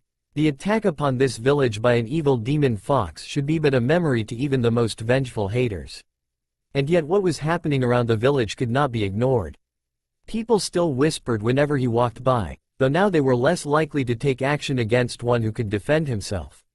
Members of various powerful clans still awaited just outside his apartment complex in order to get the jump on the boy who contained a demon, yet no one would dare make such a move when the apprentice of the Hokage herself was accompanying him. It was as easy to love someone as it is to hate them for an eternity. The sad truth was that with this prolonged passage of time, many forgot why they despised him so much. Now they acted only on past experience and the desire to promote their image within the town by trashing the hopes and dreams of someone who only wanted to belong. Even the affection he well received from his beloved Sakura-chan could be nothing more than a temporary farce. True, he realized that the pink-haired girl did indeed love him, but the possibility of it being anything more than a friendly love was too slim for it to even be hoped. It was more likely to see the head of the Hyuga household come down and offer their sincere apologies for their part in Naruto's mistreated past. The time they had spent together was absolutely blissful. A memory to be cherished in all those dark times that would come now that he was back here. But all it took was one little piece of happiness, one tiny candle in an unlit room to drive the darkness away. Soon Sakura would have to go back to working her regular shifts at the hospital while Naruto returned to active duty for missions. Time would become scarce and days that one hoped would continue for an eternity would come to pass and linger as memories. So how did he enjoy the lie he had been living since his return? How would he answer the question posed by Kakashi's companion? The same way he always would. He brought out his wide smile mixed in with a little dopey laugh as one hand reached behind and rubbed the back of his head. There is no place like Konoha. Well, it wasn't a lie. Not really. That's good, Naruto-kun. Maybe with you around, we can convince Kakashi-san to stop taking so many dangerous missions and spend more time here as well. That particular genius ninja couldn't be bothered for a response as he was preoccupied with a book no one had seen him pull out. No, it wasn't the same Icha Icha series he carried with him wherever he went. He would have woken up one morning missing some valuable parts if Rin ever caught him with one of those books again. Sorry, but you can't keep a good ninja down. He heroically thrust one fist into the air to do a manly pose as he continued his monologue.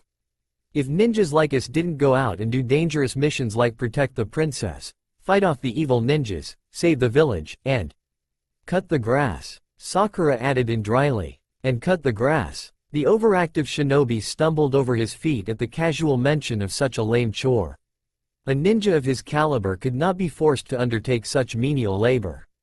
Huh, what are you talking about, Sakura-chan? Kakashi's one visible eye moved away from his reading material and towards the pink kunoichi as she offered her explanation. Well, you missed the last 14 Chunin exams, right? So that means you're still a genin, and genins get those kind of missions. Unless of course you wanted to be treated differently again and ask for special permission to take more advanced missions. But, Once again Naruto was at a loss for words. It seems he hadn't thought out his return to the home village as well as he would have liked to think. Rin stifled a laugh that was sure to escape her mouth otherwise. Indeed, it was easy to see who held the control in such a relationship. Kakashi was right. Sakura didn't mean to strangle his hopes of undertaking such perilous high-ranking shinobi missions, but it was once again one of those times where it was okay for someone like her to be a little selfish.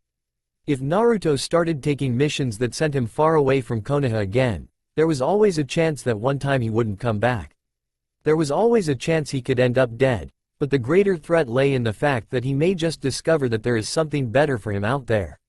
The fact he failed to come across this something better during his travels with Jiraiya was nothing short of a miracle.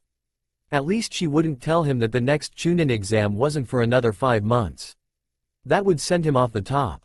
Well, the next Chunin exam is in a little over 5 months. You could take it then. Crap, Kakashi's timing was always a little lacking. To everyone's amazement, the outburst of downright indignation from a certain loudmouth ninja never came.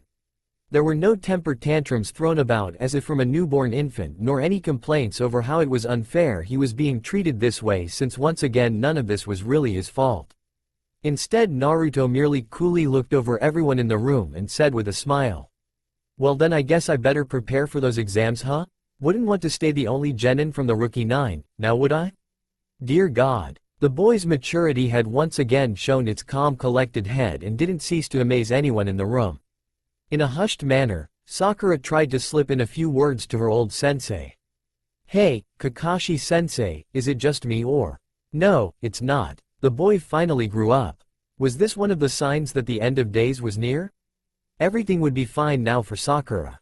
If Naruto went back to taking those meaningless missions and training around Konoha, then she would get her opportunities to spend more time with him and finally create that bond with another that she had been seeking her whole life. Maybe she could get Naruto to agree to train with her whenever they got the chance. She had plenty of days left on her vacation and sick leave, so it shouldn't be a problem to take a day off every so often in order to do so. She could just imagine spending the day working so close with him for hours at end. Working, running, sweating together while they create a deeper emotional need for each other's company. Then there would be lunches together to get some ramen during the day, but once their training was over they would share an evening picnic to gather their strength once dinnertime rolled about. Yes, this plan looked as if it would work out perfectly if she just played her cards right. Unfortunately, playing her cards right didn't mean watching Naruto all starry-eyed and thus make him self-conscious that there was a stain somewhere on his shirt. To hide her embarrassment, she began collecting the empty dishes from the table once everyone had finished with their tea, as general casual conversation began to ensue once again. However, very little ever escaped the all-seeing eye of Kakashi. My Sakura-chan, you almost look like a good housewife for Naruto by taking care of him like this and collecting the dishes like that when company is over. A loud crash was heard as all the china quickly met with the floor once introduced to the concept of gravity. Immediately sensing impending danger, Rin hurriedly grabbed Kakashi as they made their way towards the window. "Well, thanks for having us over. It was so nice to see you again. I will need to talk to you sometime tomorrow, Naruto-kun, it's important." As surprisingly as they had arrived, both were already gone. That left poor and unfortunate Naruto to deal with the wrath that had been stirred up in Sakura. It had been a very long time since she last felt so energetic, but her body was quickly refamiliarizing itself with how to handle the situation. Rolling up imaginary sleeves, the pretty pink girl stomped her way towards Naruto with a look that would frighten children upon her face. Was it wrong for the blonde ninja to be absolutely turned on by all of this? Who doesn't like a feisty woman with a little zest in her? So you think you can just show me off as some trophy housewife, do you? Do you? To hell with the tailed demons that Akatsuki were chasing. If they got hold of an angry Sakura, the world was screwed. No, of course not, I would never show you off as some sort of trophy wife. Now most women would probably bring up a remark like, so that means I'm not pretty enough to be a trophy wife, but Sakura was hardly the standard female. When Naruto was around, she never had any doubts what her appearance alone did to the male species. I'll show you a good little housewife. This was bad. He was about to lose something valuable. Perhaps he could convince Sakura to just cut off his hair. If she had to cut something off, that would be the best choice. Hair always grew back. Instead, the impending doom never came, though the shock that followed came close to claiming his life. She stood in front of him and wrapped her arms around his neck, giving herself the valuable leverage needed to pull herself closer to him. She first placed a soft kiss on one cheek, and then the other to follow suit. Then it was time for that finale, where she brought her lips to his to engage in a contest of sorts as they felt each other out while locked within a kiss. It was a long time coming, and their patience made the moment that much sweeter as their deepest longings could finally be released and their most secret of hopes reached the surface. Finding herself the initiator for such an unexpected turn of events, Sakura decided it was up to her to determine when all great things must come to an end. And so it was she who ended the kiss, making sure to tug upon Naruto's lip just a little bit before breaking away altogether. With their kiss broken, so was their hold upon one another, which allowed Sakura room enough to turn around and reach inside her purse. That's how a good little housewife may act, don't you think? Don't forget that I'm your doctor, and that means. She pulled off a cap from the syringe kept in her purse and allowed the metal to shine directly into his eyes. The big baby turned out to be afraid of shots. He had been sliced, attacked and nearly gutted in the midst of battle, and yet receiving shots actually gave him the willies. However, it was doubtful Naruto heard or saw anything after the actual kiss had ended. His mind had shut down from the overload of information while his body refused to react to the world around him. His eyes slowly closed as he fell backwards stiff as board while overcome with shock over what happened. It would take much convincing to reassure Naruto that the events of the day did take place. Then again, maybe it was better for him to think such things were just part of some twisted fantasy. It looked like she would have to put him into bed herself. Thank God for all that strength Tsunade-sama had blessed her with. At least now that he was asleep, she would finally be able to find time to organize the torrent of thoughts that were exploding in her mind. It wasn't fair that boys should have it so easy. Once he was asleep in his room, Sakura went about preparing a makeshift bed for herself in his living room. There were no underhanded or secret motives behind such an action. She was supposed to be his personal doctor until he was fully healed, and the best way to do that would be to remain as close to him as possible at all times. It was really for the benefit of the medical community. She tried to move the couch from its current position towards the other sofa. Together they should have made a decent-sized yet comfortable bed. However, the inanimate object seemed to have other plans. It appears that it was bolted down. Strange, theft wasn't really an issue in a hidden village like Konoha. Casting the strange signs aside, Sakura used her limitless strength to pry the couch away from its locked location, only to discover a very surprising fact about Naruto's apartment. It seems that much of the wallpaper had dried itself onto the sofa itself. That meant everything must have been done recently and in a hurry. Perhaps that's why Tsunade-sama wanted Naruto to be kept away from his home for so long. Except the world is rarely that kind to the boy who never stopped smiling. Behind the rashly placed wallpaper she found the signs of his shame that he never wanted revealed to anyone. It wasn't the only set of wallpaper placed there in recent history, as layers of different patterns underneath could always be found. And it appeared, on each new layer of wallpaper, a whole new slew of insults could be found that would strike at the core of anyone's beings. You are Yondaime's curse. We will kill you in your sleep. Get out of Konoha, bastard. You were never a part of this village. Your family didn't want you. Neither do we. Failure. Monster. On and on went the insults on just a small portion of the wall. Could the people from this town really hate him so much for things that were never his fault? Wasn't it enough to attack and beat him senseless on the street, but now to invade his home and trash the place that should have been his safe haven? Did the people here have no sense of justice and honor? Was the great city of Konoha really nothing more than a village for those who knew no limits to the feelings hate provided? Sakura began using her medical training and collected tiny amounts of chakra within her eye. Normally such a procedure would allow her to see within a ninja's body without the need to cut it open, but here it allowed her to see all the things people had written over the past 20 years. The more the young woman continued to read, the harder she found it to contain the tears. What kind of ninjas would do this? It wasn't always ninjas, not after the Chunin exams at least. Every once in a while the villagers would come over and torch the place. Thankfully I always got warning enough to escape before anything got out of hand. Truthfully, many ninjas never looked upon Naruto with scorn from the very beginning. The more powerful and high-ranked the ninja, the more they respected Naruto and what he had been chosen to do in order to ensure the safety of the village. Unfortunately, the sad truth was it was wrong for ninjas to use their techniques against their own civilians. The best they could do was warn the poor boy whenever they got the chance. Naruto-kun, I got you. I didn't. However, Naruto wasn't going to listen to the mindless ramblings that she spoke. It would be best if he just explained things his way instead of responding to her emotionally driven comments. Someone always gave me a warning when they were coming over to do something like that. I found out later who it was, but that's not important right now, I guess. I dunno. I guess after a while you get used to this kind of thing. If I am going to get attacked outside of my home, why should I feel any safer inside?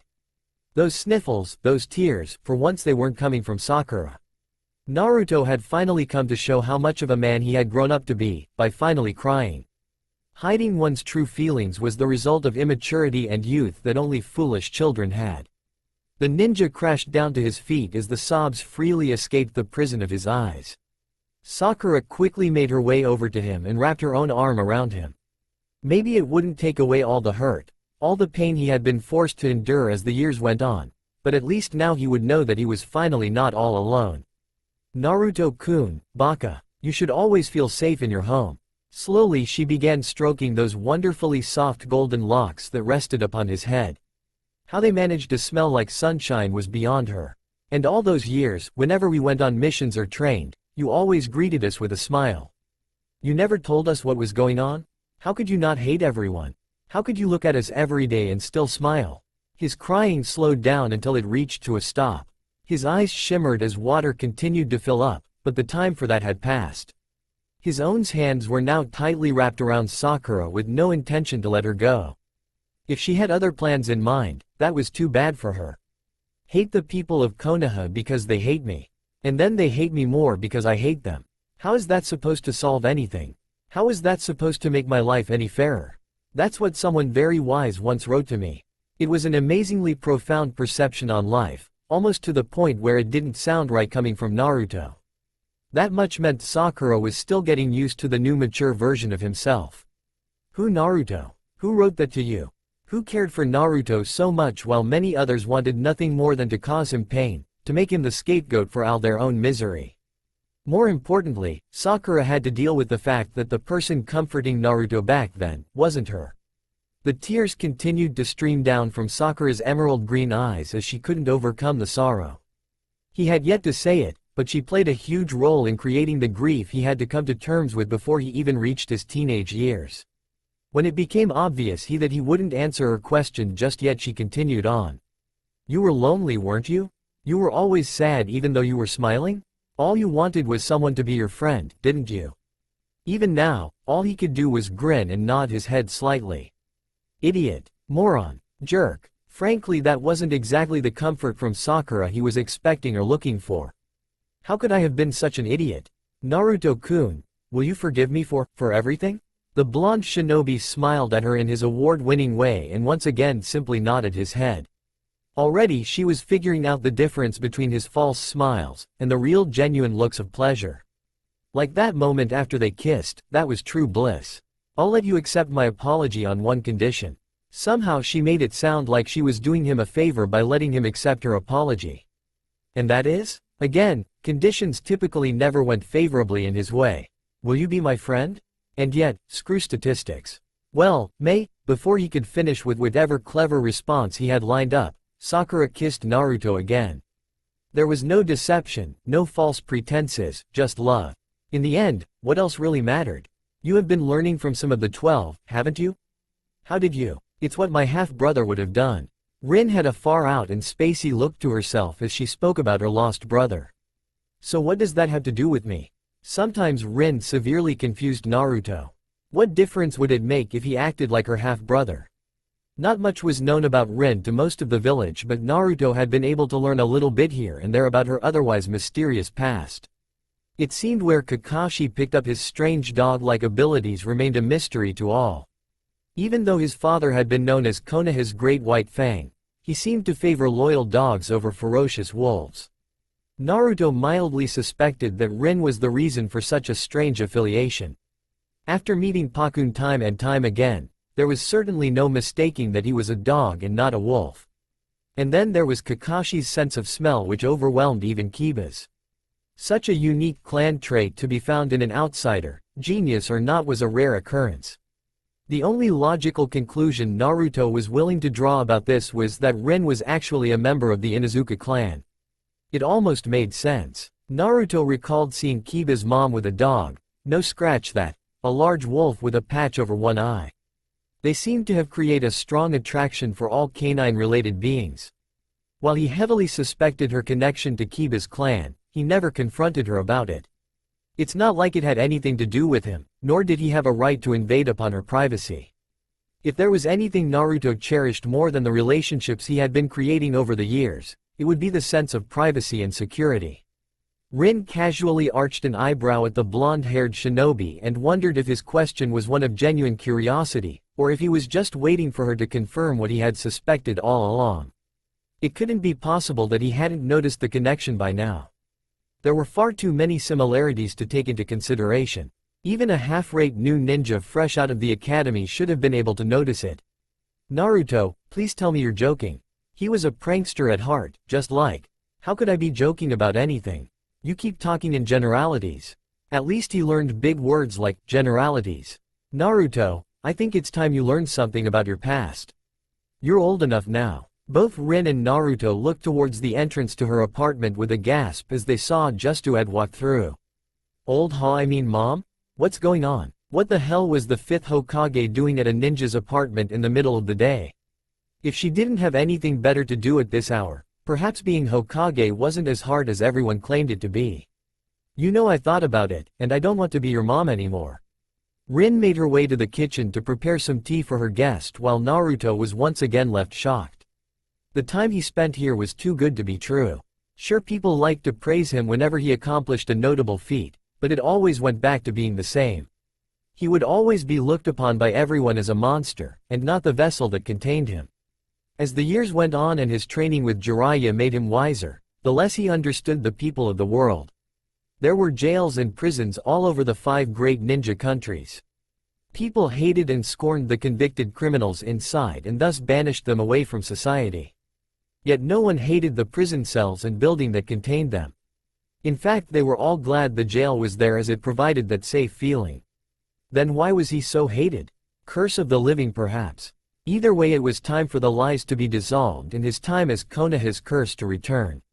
Moms got to worry about disciplining the child and feeding them and making sure they grow up right. Now grandmothers, they got the sweet deal. All they got to do is spoil their grandkids rotten. Tsunade had a smirk dressed upon her as she knew precisely what Naruto had been thinking during that slight 2-second pause.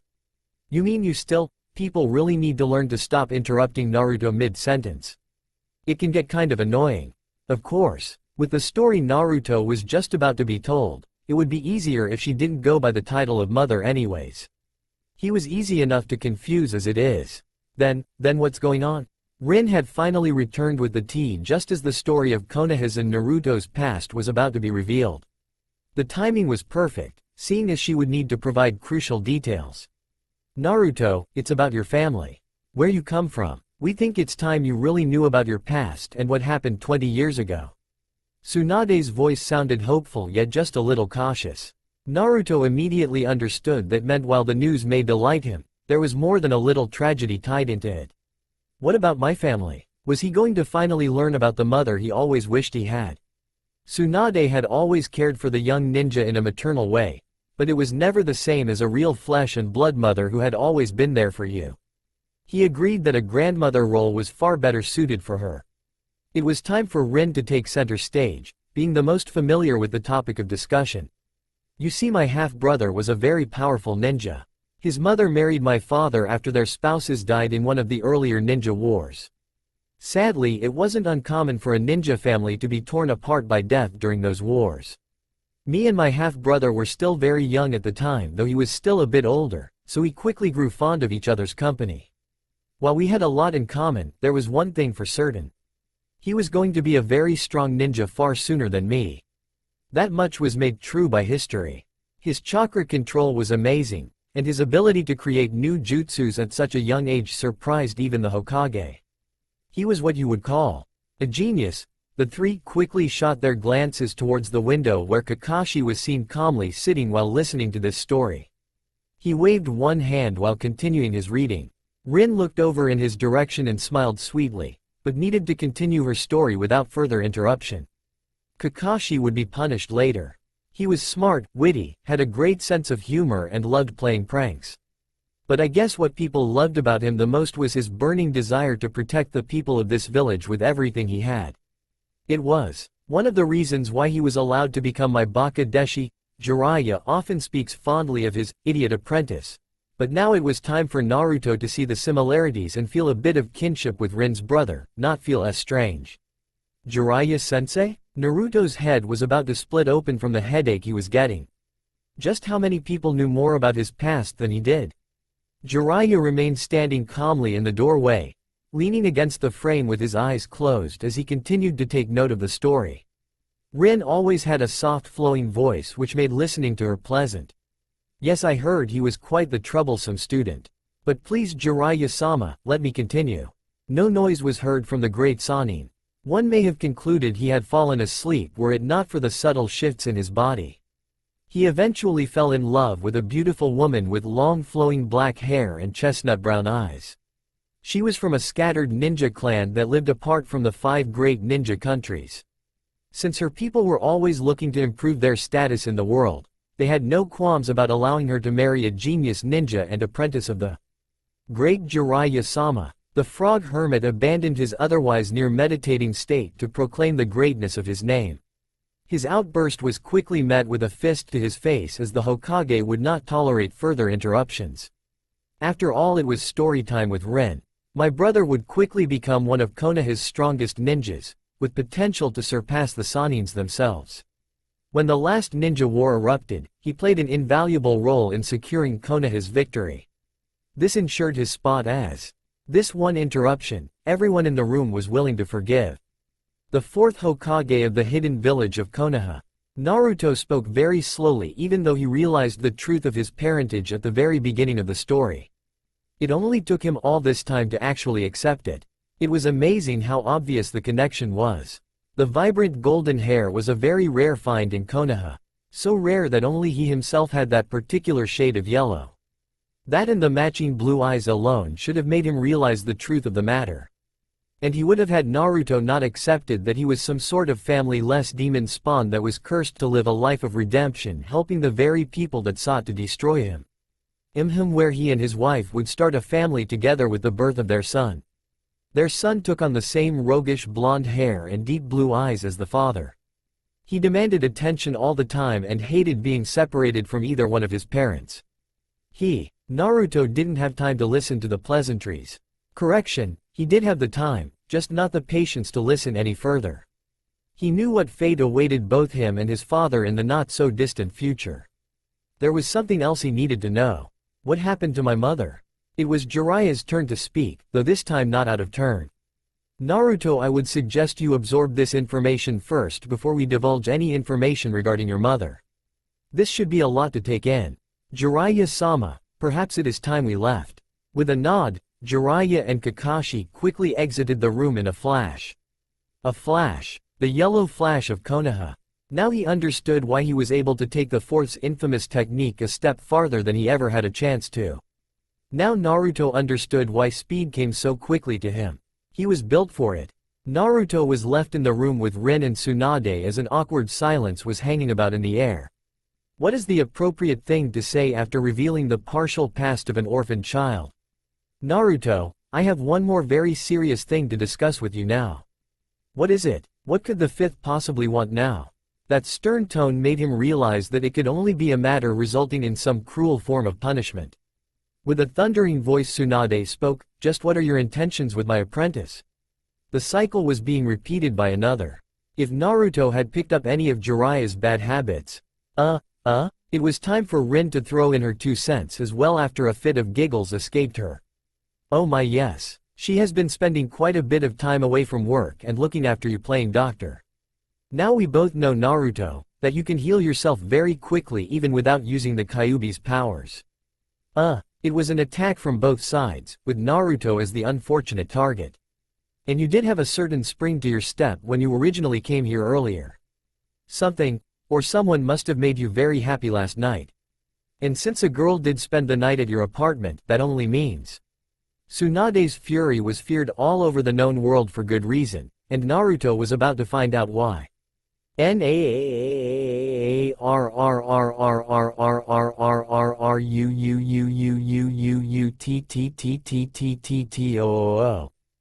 did you do to my sweet and innocent apprentice?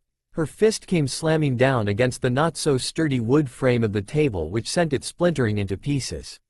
The blonde shinobi stumbled and fell upon his back as he tried to inch away towards salvation. She was the one who, he was going to die. That's the universe for ya. It would answer all the questions that you ever had regarding you and your past, and then kill you just because it could. Unless of course Rin was there to the rescue. Don't worry Naruto-kun. Tsunade-sama is just putting on a little bit of an act, now aren't you? Immediately switching to a calmer demeanor, the 5th Hokage immediately smiled and laughed at the one who saw through her so clearly. I wouldn't want to hurt my dear little grandchild. She continued speaking with that same smile, but now with far more malicious intent in her voice. Unless he fails to tell me everything I want to know. However, now Naruto was far too immobilized with fear to even verbalize a response. Tsunade's job at acting was done quite well. Perhaps it had been too much too soon. After all, he did just find out that he was the son of one of the Hokages, the very same one that had given him this accursed life. Naruto, I want you to know that I couldn't think of a better match for my apprentice, anywhere, ever. You've grown up to be a fine young man, and I'm sure you will tell us what you feel when you are ready. Naruto stumbled back onto his feet and cleaned the dust off of his pants before looking upon Rin and Tsunade again. There was no desire for violence or anger here. He had been surrounded long enough to recognize it. No, here there were only feelings of acceptance and caring. I think I've fallen for Sakura-chan again. I didn't mean for it to happen, but she was the one who was there to look after you since you came back. You finally had all her attention all to yourself and you wanted to cherish every moment of it. Is that why you didn't allow yourself to heal as quickly as you would have liked? He responded with a simple nod as his intentions were brought to light. And now you're afraid that after you are all better, things might go back to the way they were. That she would continue to see you as an annoyance upon her life and that you would continue chasing a dream that may never be realized. There was a somber look of fear upon his face. The scariest thing that could happen to a visionary is to lose sight of his dream. Naruto, you love her, don't you? Briefly but assuredly he flashed that genuine smile to Rin as he answered her question. There was no doubt in his mind about how he felt towards his teammate. Yes, I do. Does she feel the same way about you? And almost unnoticeably to Tsunade, Naruto switches to a smile lacking in sincerity but appeared to be happy as well. Only Rin knew the difference for sure, having grown up with her brother for so long. I don't know, yes, I do. All eyes shot towards the door as the pink-haired Kunoichi entered undaunted by the presence of her sensei. Tsunade did, however, sensed her presence coming. It would have been shameful for someone of her caliber not to notice the approach of the ninja she spent much of her time training. What's going on here? There was near silence in the room as no one felt right about speaking up. Sakura had arrived just in time to hear the latter part of the conversation. Only Naruto could decide what would be revealed to her. She walked right over to Naruto where she quickly kissed him on the cheek and grabbed his right hand before dragging him off with her. I know you guys were up to something, and not just interrogating him on our love life. That dumb quirky smile would never leave his face. The entire way out. Don't worry, I'll get to the bottom of this. In her cutest possible voice, she addressed Naruto. You'll tell me, won't you, Naruto-kun? He could feel himself start to sweat profusely as the tension was quickly building up everywhere. "That's all right, you can tell me later, after lunch. I thought we could have ramen since you have been such a good little patient." Sakura dragged Naruto out of the room and towards his favorite ramen shop to get a little meal. Now only Rin and Tsunade were left in the apartment. "I think he handled that well.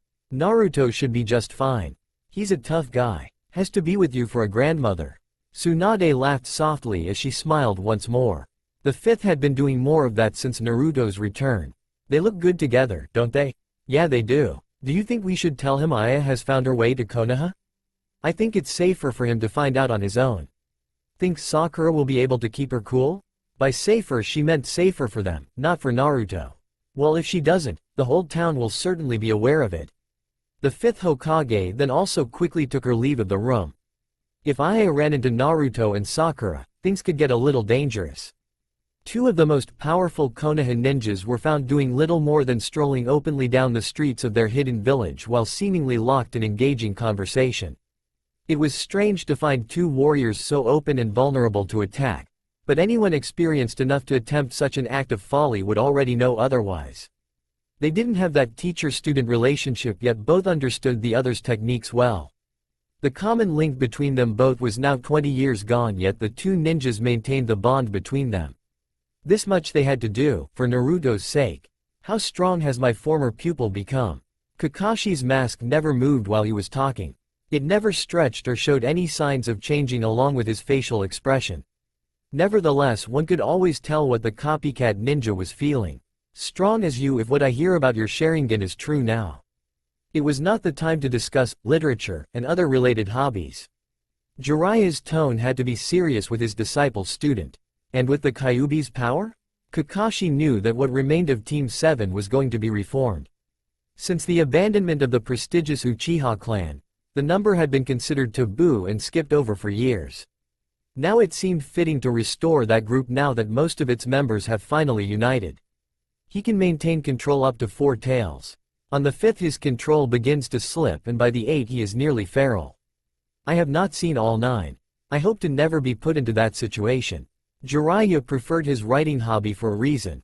His profession and role of training Naruto put a man in his elder years in life and death situations more times than he cared to remember. It was difficult to face his mortality at such an age. Harder still was accepting the fact that just 10 years ago he would have had the youth necessary to handle such a situation. Must be what Sarutobi-sensei warned him about. As badly as Kakashi wanted to ask about his other student, he knew he didn't need to. He had read the report. Sasuke would never allow Naruto to pull ahead of him in terms of strength.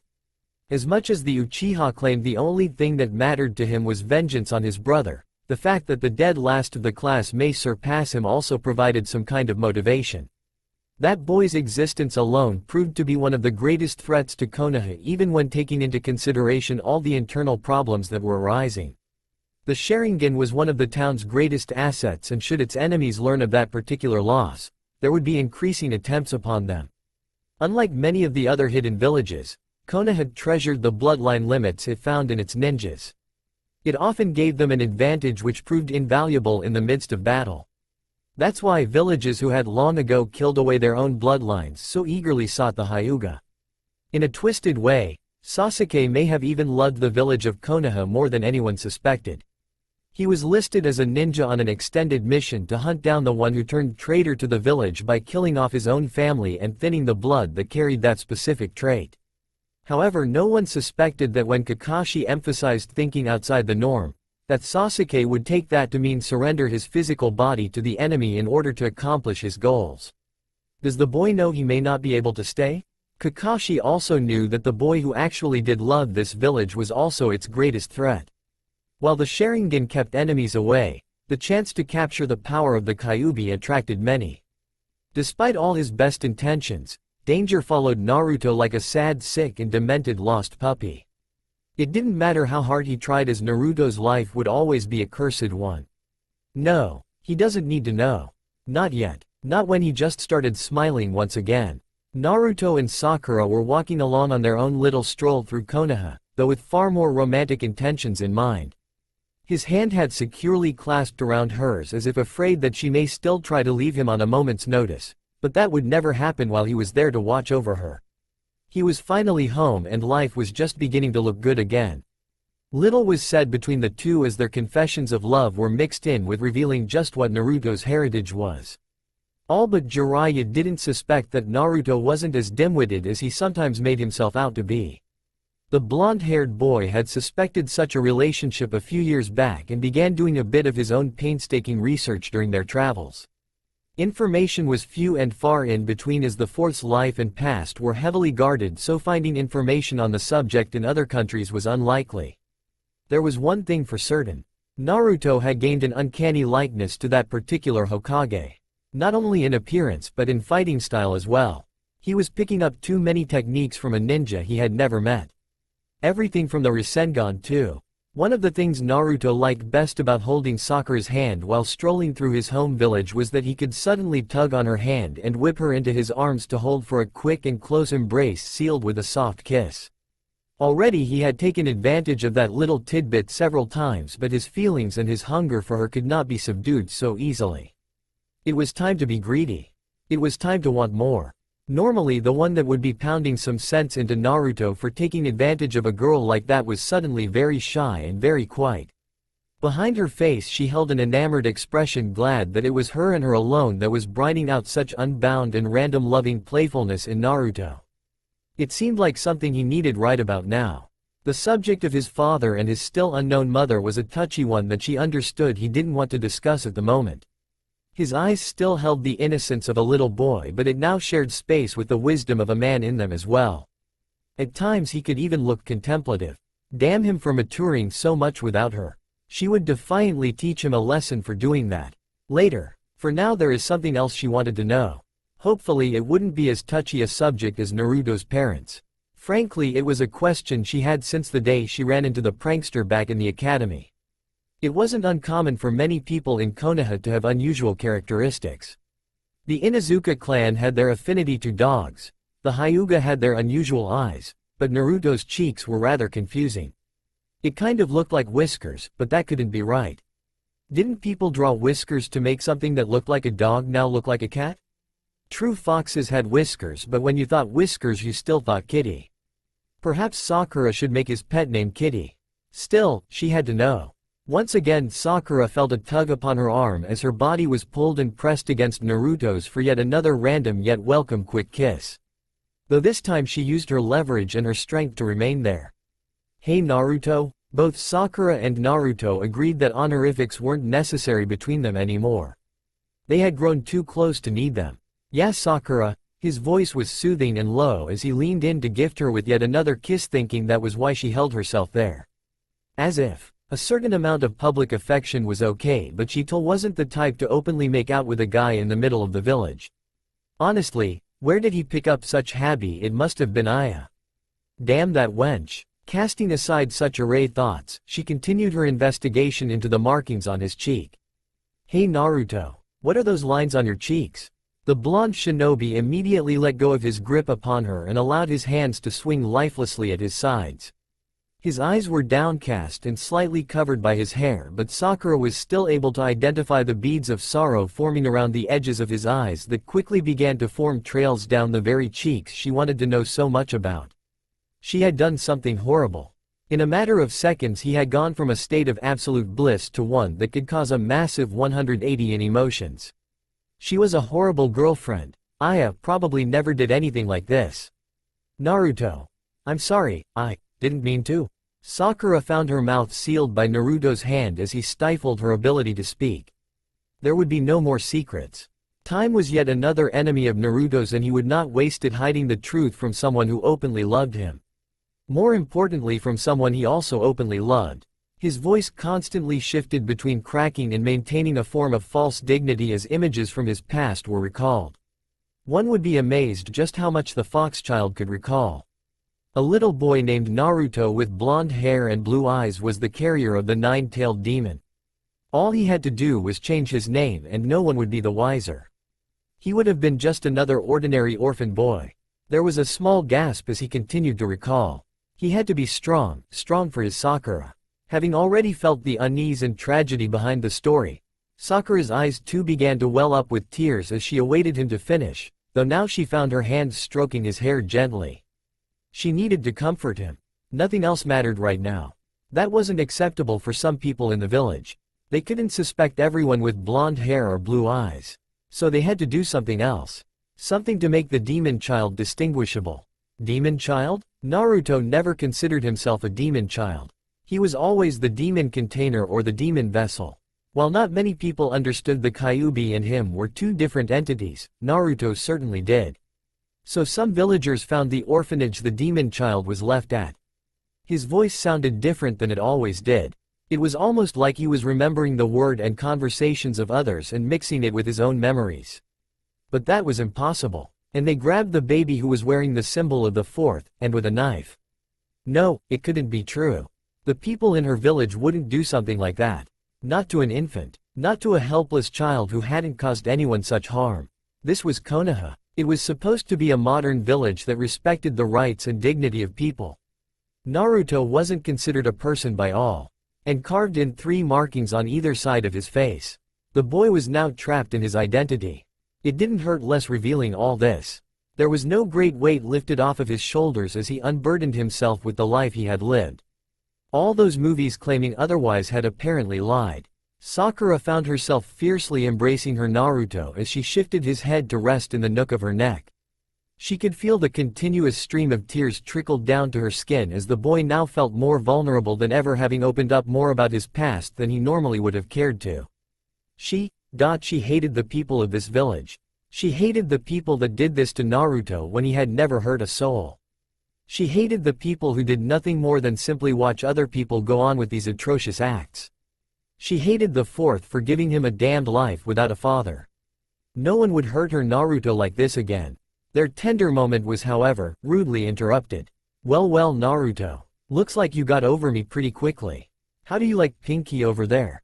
Both green and blue eyes shot up and turned to their side to see the source of such a voice with wet drops still flowing freely from them. Sitting idly on the top of a tall branch was a slender yet very leggy girl with jet black hair that had subtle orange streaks in them.